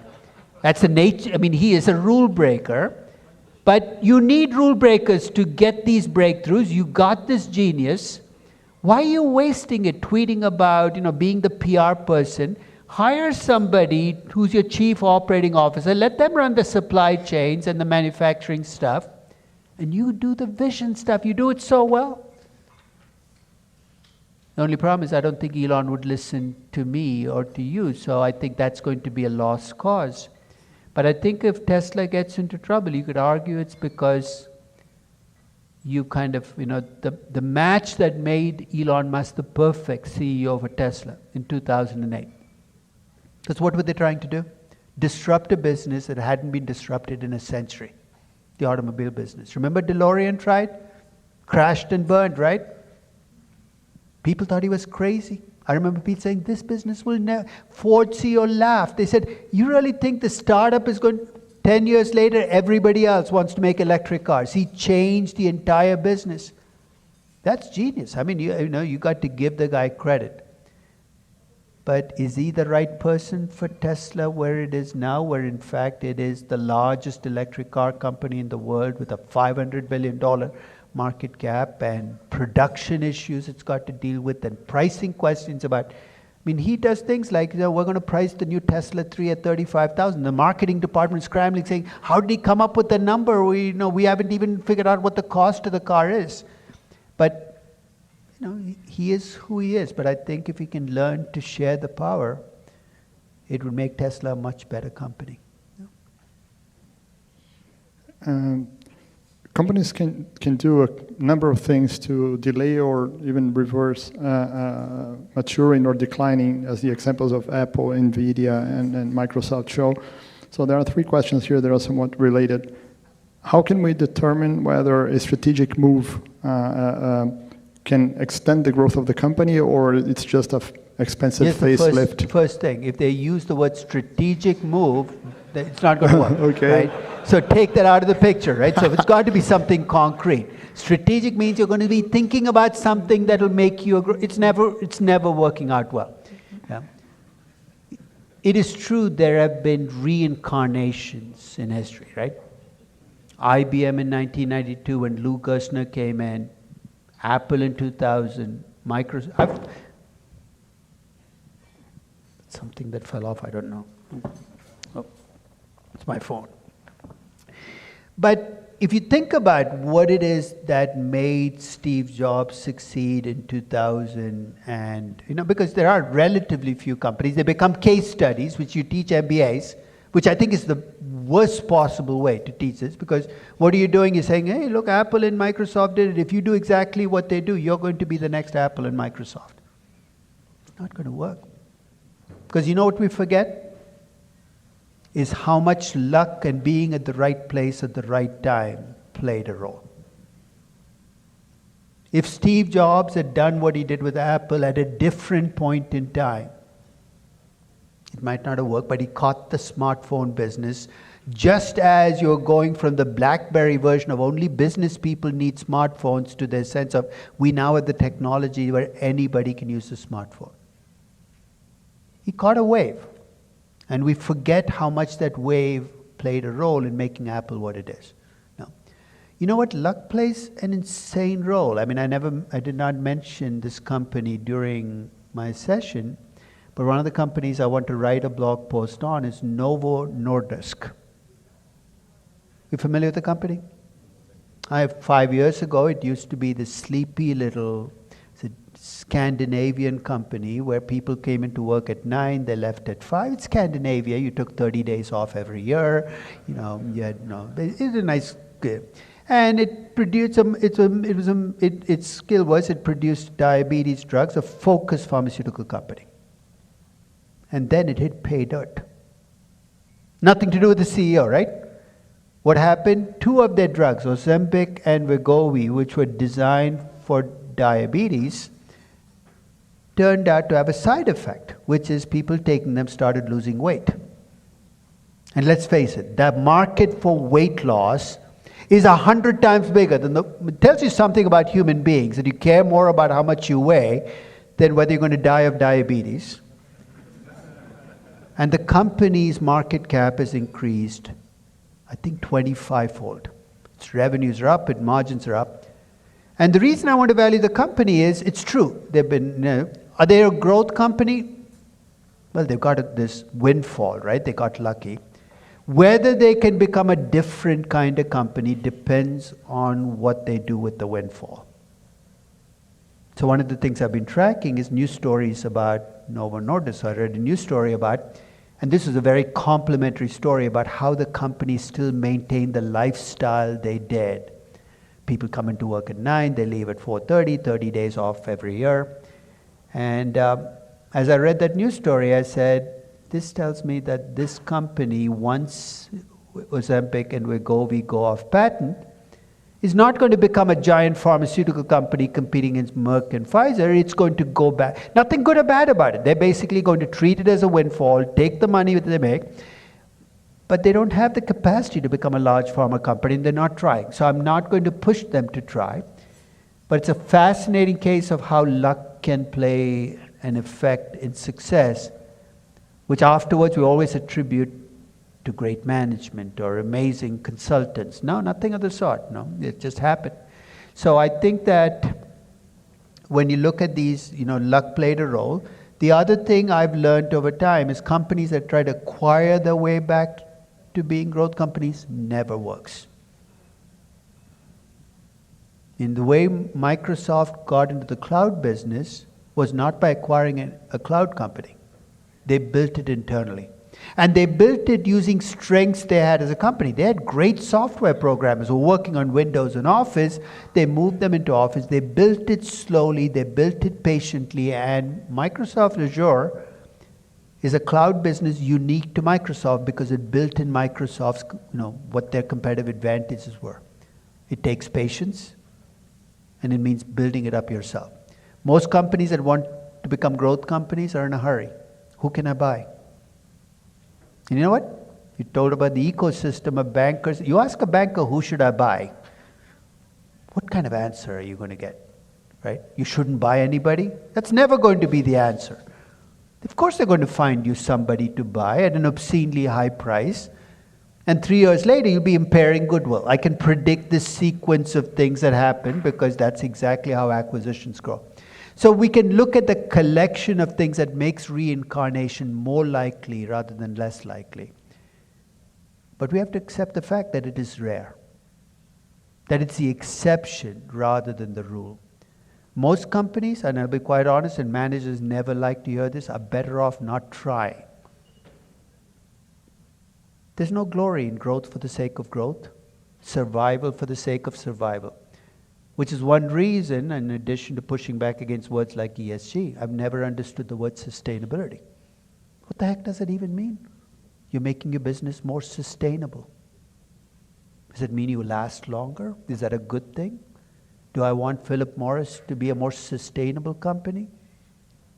I'm not sure I do. I don't want more cigarettes out there before they die. I'd rather it died sooner rather than later. I don't want a chief sustainability officer. I want a chief destructing officer who destroys the company sooner rather than later. But people throw these words out as if longer lives are better than shorter lives, that growth is better than decline. And it gets embedded in how... when was the last time you saw a movie about a CEO who made his company smaller? We celebrate empire builders, right? And that's not good, because when we hire a CEO, then we've sent a message. Roll the dice, because even it's pure luck and it makes it, you become the next Steve Jobs. And if you don't, you always have this excuse of, I tried to turn Yahoo around. I spent billions, as if it's your money you spent. We're encouraging CEOs to gamble with other people's money at declining companies, because they get the upside if they succeed. They become the superstars. And we get the downside as shareholders when we fail. So I think the fault here lies across the board in the way we teach in business schools, the cases we use, the message we send about growth and sustainability are all, I think, very deleterious messages when you think about what the right thing to do at a company is. It seems easier for tech companies to make moves that will delay the maturing or the declining than it is for traditional sectors such as commodities or manufacturing. So the question is, isn't the company's sectors or businesses a stronger factor for growth sustainability than the life cycle itself? I think there's a selection bias that might be driving your view. I think tech companies have a really tough time lengthening it. So if you look at tech companies, you think about the FANG stocks, the Facebook, you look across all tech companies. It's amazing how many of them go from being great companies to nothing in almost no time. So it's actually harder in the tech business to extend your life than it is in manufacturing commodity. You know why fossil fuel? Even at the absolute height of the fossil fuel, when fossil fuels were viewed as evil, and but 2015, I said, I'll buy ExxonMobil. I'll be that moral troglodyte who buys ExxonMobil, because you guys keep consuming energy like it's going out of style. And where do you think that energy comes? It's not coming from the sun, it's not coming from hydro, it's coming from fossil fuels. It's the ultimate hypocrisy here, is to get 80, do you know what percentage of our energy came from fossil fuels in 1992? 82%. You know what percentage of energy came from fossil fuels in 2007 at the start of ESG? 82%. You know what percentage of our fossil fuels energy comes from fossil fuels in 2023? 82%. And along the way, we've spent $5.5 billion in impact investing. In fact, I wrote a piece on where's the impact of impact investing, because you keep telling me about impact, it's not showing up in the bottom line. You know what the response is? We're spending so much money. That's the way they measure success. Look at how much money you're spending. But if you're truly successful, what should I see? More of my energy should come from these alternative sources. But it's not happening. So commodity companies, as long as we keep consuming energy the way we do, guess what? Fossil fuel companies will not just survive, they will thrive. ExxonMobil is not going anywhere. It's in my portfolio. Petrobras is not going anywhere, unless, of course, the government decides to make it go somewhere where it shouldn't be going. Because we are consumers of energy, and the amount of energy we consume, there is no way, none. There's one actual alternative energy source. You know why, the 82% has stayed stable? Green energy has gone from like 6 to 9%. It's actually increased. But you know what's gone the other direction to offset it? That was around in 92, less of it today. Nuclear power, right? Why? Because the same people who talked about green energy told us nuclear power was bad. It was, bad energy. And in the process, we're running in place. The sun can never, I live in San Diego. I can use solar power. You live in Minnesota. God help you if you're dependent on solar power, right? The sun doesn't shine enough. Nature can provide only so much energy, and we consume 5 times or 10 times that energy. You can tell me whatever story you want about how evil you think fossil fuels are, but then stop. When I'm invited to ESG conferences and I'm going to get my dig in, first I refuse to fly there. Second, I refuse to get paid, and there's reason for both. First reason I asked not to fly there is they put me online. They say, would you do virtual? I say, of course. So I get on, there's this conference room full of people. So I ask them, they can't answer me. I say, do you guys all come from around? The answer is usually not. They've come from 3,000 miles away. I say, how did you guys get here? Oh, you took flights. You're not like Greta Thunberg and row a boat to get here. You actually took flights. So you left a carbon footprint the size of Alaska to get to Dubai to talk about COP28. Talk about hypocrisy. Right? And that is at the heart of this process, is the same people who lecture the world about the evils of fossil fuel are the people flying all over the world telling us how evil fossil fuel is, as if their planes run on solar power. I'd love to put them on planes with solar power. See how far they fly. Maybe the sun stops shining, the plane just crashes in the ocean. No. This is the reality we face in any process that denies reality. You fight reality, reality always wins at the end. And for 15 years, we've been fighting reality. Okay? So, I don't even know what question I was answering, but this is the problem when I talk about ESG, but I'll go back to your question. Let me try to put together a few questions from the number crunchers around here. So, first, how should we treat the capital structure, cost of capital, margins, and growth rate when incorporating the life cycle approach? This is one. Should we try to use a discount rate? We should vary the discount rate to make it coherent with the stage of the life cycle that the company is in. And finally, if a company has divergent metrics that make it impossible to conclude in which phase of the cycle it is, what should we do? Should we use a subjective approach or chronology? Let me take that. First, I've never understood this notion in DCF that you get one shot at computing the cost of capital, and then you're stuck with it forever. Be amazed how often I go around the world, people do DCFs all the time and say, do you guys let the cost of capital change over time? And it's almost like they look at you with two heads. Am I allowed to do that? Yeah, you are allowed to do that, and you better be doing it, and especially with young companies. Do you see why? You start the process. What does your company look like? A young money-losing company, right? What's its debt mix going to look like? No debt, almost entirely equity. What's its cost of equity going to be? Really high because you're a young money-losing company. And okay, you start with a cost of capital of 13%. What are you doing on your spreadsheet to this company? You're making the small revenues to big revenues. You're making your negative margins to positive margins. You're making your small money-losing company into a large money-making company. Stay consistent. As you go from young money losing to large money making, what should happen to your capacity to borrow money? You might choose not to use it. Your capacity to borrow money will go up. Your cost of equity will decrease as you become a much. You know what? If I see a valuation of a young startup and your cost of capital stays at 13% all the way through, you don't have an issue with me. You have an issue with yourself. Because in your valuation, you're fighting your own story. Your cost of capital should change over time. Your margin should change over time.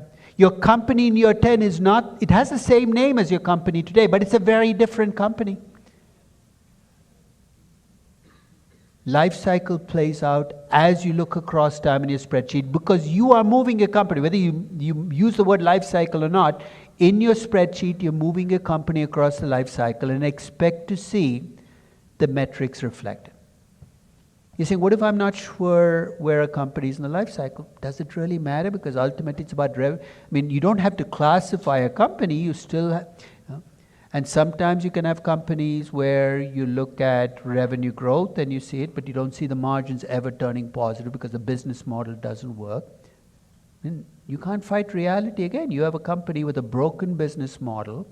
You can't magically fix it on a spreadsheet. It just has a bad business model. And guess what? Scaling up a bad business model just makes it an even worse business model. Think WeWork on steroids, right? This was a bad idea when you did it on one building. It becomes an even worse idea when you do it in 1,000 buildings. I don't care what Márcia Sadzevicius tells me about you. You are a broken business model.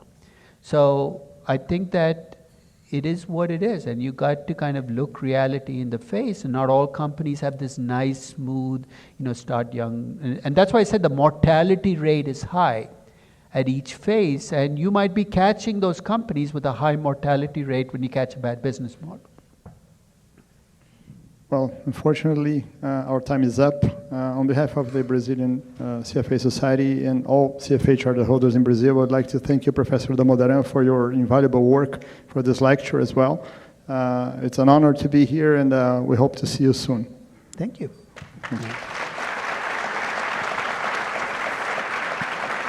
Queria convidar a Márcia de volta.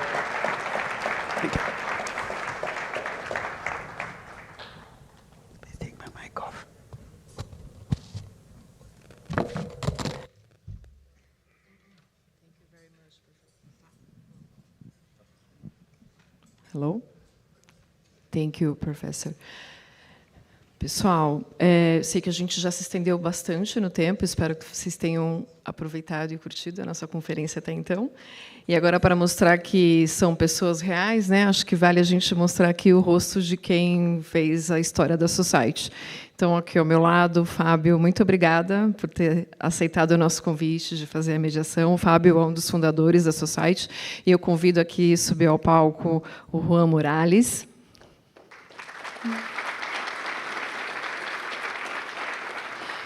O Luiz Ribeiro.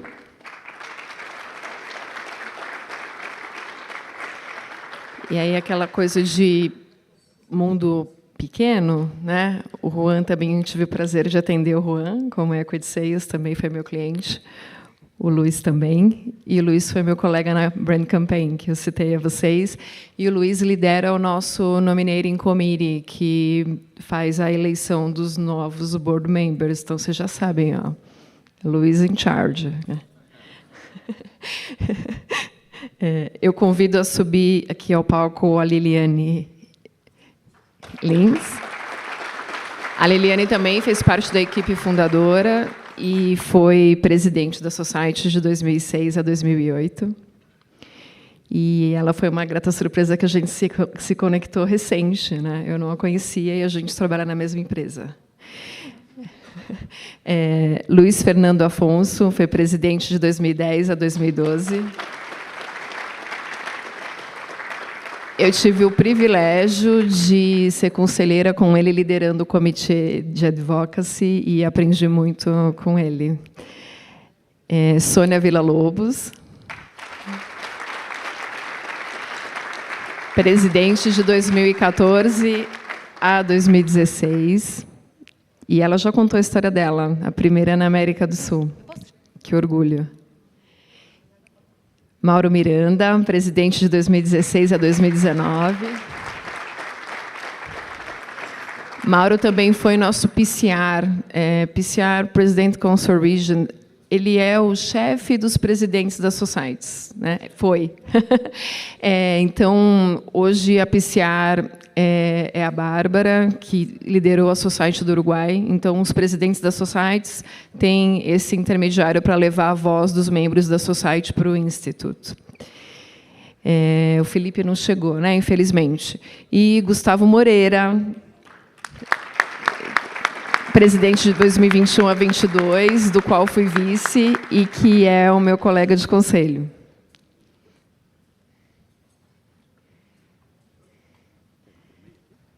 É isso? Onde a gente vai tirar foto? Nossa produção aqui. Você que manda. Presidentes, fundadores, eu já falei bastante. Alguém de vocês quer falar algo? Sem surpresa, sem preparar? Sem preparar. Obrigado, Márcia. Enquanto a gente se prepara aqui para a foto, só um minutinho aqui. Obrigado por todo mundo ter ficado até essa hora. Acho que assim, eu falo em meu nome e em nome de todos os presidentes. O meu tempo de voluntariado eu aprendi bastante. Então, assim, eu só tenho a agradecer a todos os meus colegas aqui no palco, os presidentes antes de mim, depois de mim, com quem eu aprendi tanto, né? Aliás, me ensinaram muito, eu aprendi talvez não tanto quanto eu gostaria, mas eu aproveitei bastante o meu tempo. Agradeço a Sônia por ter me trazido de volta à Society depois de um certo período fora. É a Sônia que me trouxe de volta. Quando eu comecei na Society, comecei com o Luiz, a gente começou com várias iniciativas, o curso preparatório lá em 2010, e aí o Luiz já virou presidente naquela época, então foi uma época muito boa, e foi ali que começou. Então agora é o quê? 14 anos já, né? Ou seja, comemorando 20 anos hoje, ou nessa época agora, mas quando eu comecei, a Society tinha 6 anos, então acompanhei bastante esse crescimento. Mas eu agradeço a todo mundo pelo meu aprendizado e espero que vocês também tenham tido uma experiência tão boa quanto a minha. Um agradecimento especial para o staff, porque tudo que a gente faz, pessoal, a gente tem aqui o grupo de voluntários, mas a gente precisa de ajuda. Então, agradecimento ao Everton, que é o diretor executivo da Society, está por aqui, não sei, cadê ele? Está lá no fundo. A Laís, que comanda aí o UN, que é a nossa iniciativa aí de Young Women in Investment. Então, a Laís também deve estar por aqui, está lá também no fundo, onde está. Temos a Luana Peralta, que também está aqui com a gente, já há não tanto tempo ainda na Society, mas já uma peça muito importante.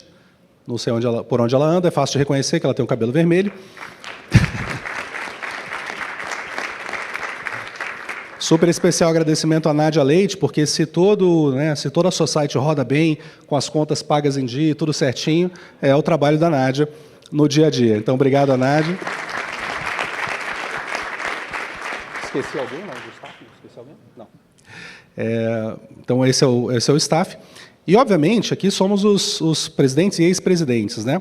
Mas, a cada vez que a gente tem um presidente, a gente tem ali pelo menos 6, 7 pessoas também junto com a gente no board. Então, tem vários board members que estão aqui hoje, inclusive, e vários que já participaram ao longo desses 20 anos, que, claro, já nem estão, né, infelizmente, não estão aqui com a gente hoje, mas alguns estão aqui. Então, eu não sei se eu vou conseguir identificar todo mundo, mas eu queria que vocês se levantassem, porque vocês vão receber um grande aplauso. Eu vejo o Flávio, papel bom aqui, pode se levantar. Lucas está aqui. Alan pode levantar também, porque representante no Rio de Janeiro. Né? Não sei se outros estão aqui, que eu não estou vendo. A Faiga. Agradeço também pelo trabalho ao longo do tempo. Sem vocês, a gente também não teria conseguido. Somos todos aí, como a gente falou, voluntários, e a gente dedica bastante tempo, né? Mas é sempre um grupo, tudo é feito em conjunto. Tá? E, por último, né, ao longo dos últimos 10, quase 15 anos, aí, acho que muita gente aqui que é nova talvez esteja só conhecendo agora, principalmente pós-pandemia, mas a gente sempre tem uma agenda bastante extensa de eventos, né? Eventos, o Research Challenge, a gente tem essa Annual Conference, que é sempre um evento grande, já fizemos aqui no Puma, já fizemos em vários outros lugares, e a gente está sempre, né, muito bem atendido, a gente sempre come bem, sempre é bem recebido, sempre temos tudo, né, bem funcionando, e a gente, né, às vezes não percebe como é que tudo isso acontece. E existe uma pessoa que toca tudo isso para a Society há muito tempo, que é a Denise Fernandes, que está aqui na frente.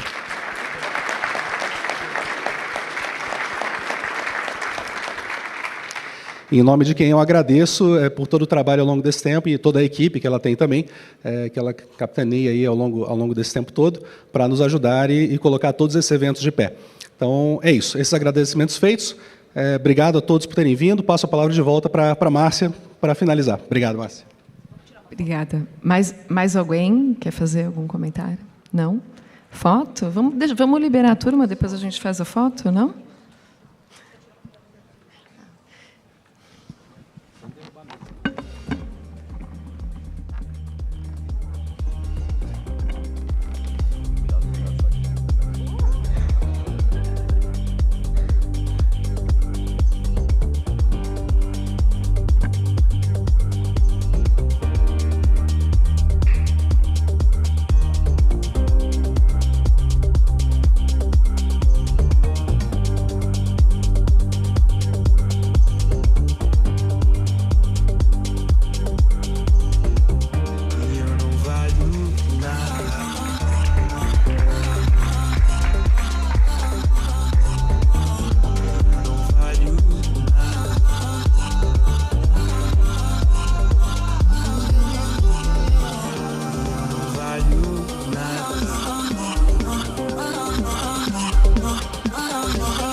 Obrigada pela presença de todos. O Mauro já fez spoiler, eu ia agradecer todo mundo, então eu reforço o agradecimento ao staff, a Denise Produção, aos nossos patrocinadores, Colchester e Moody's, e a presença de todos vocês. Obrigada.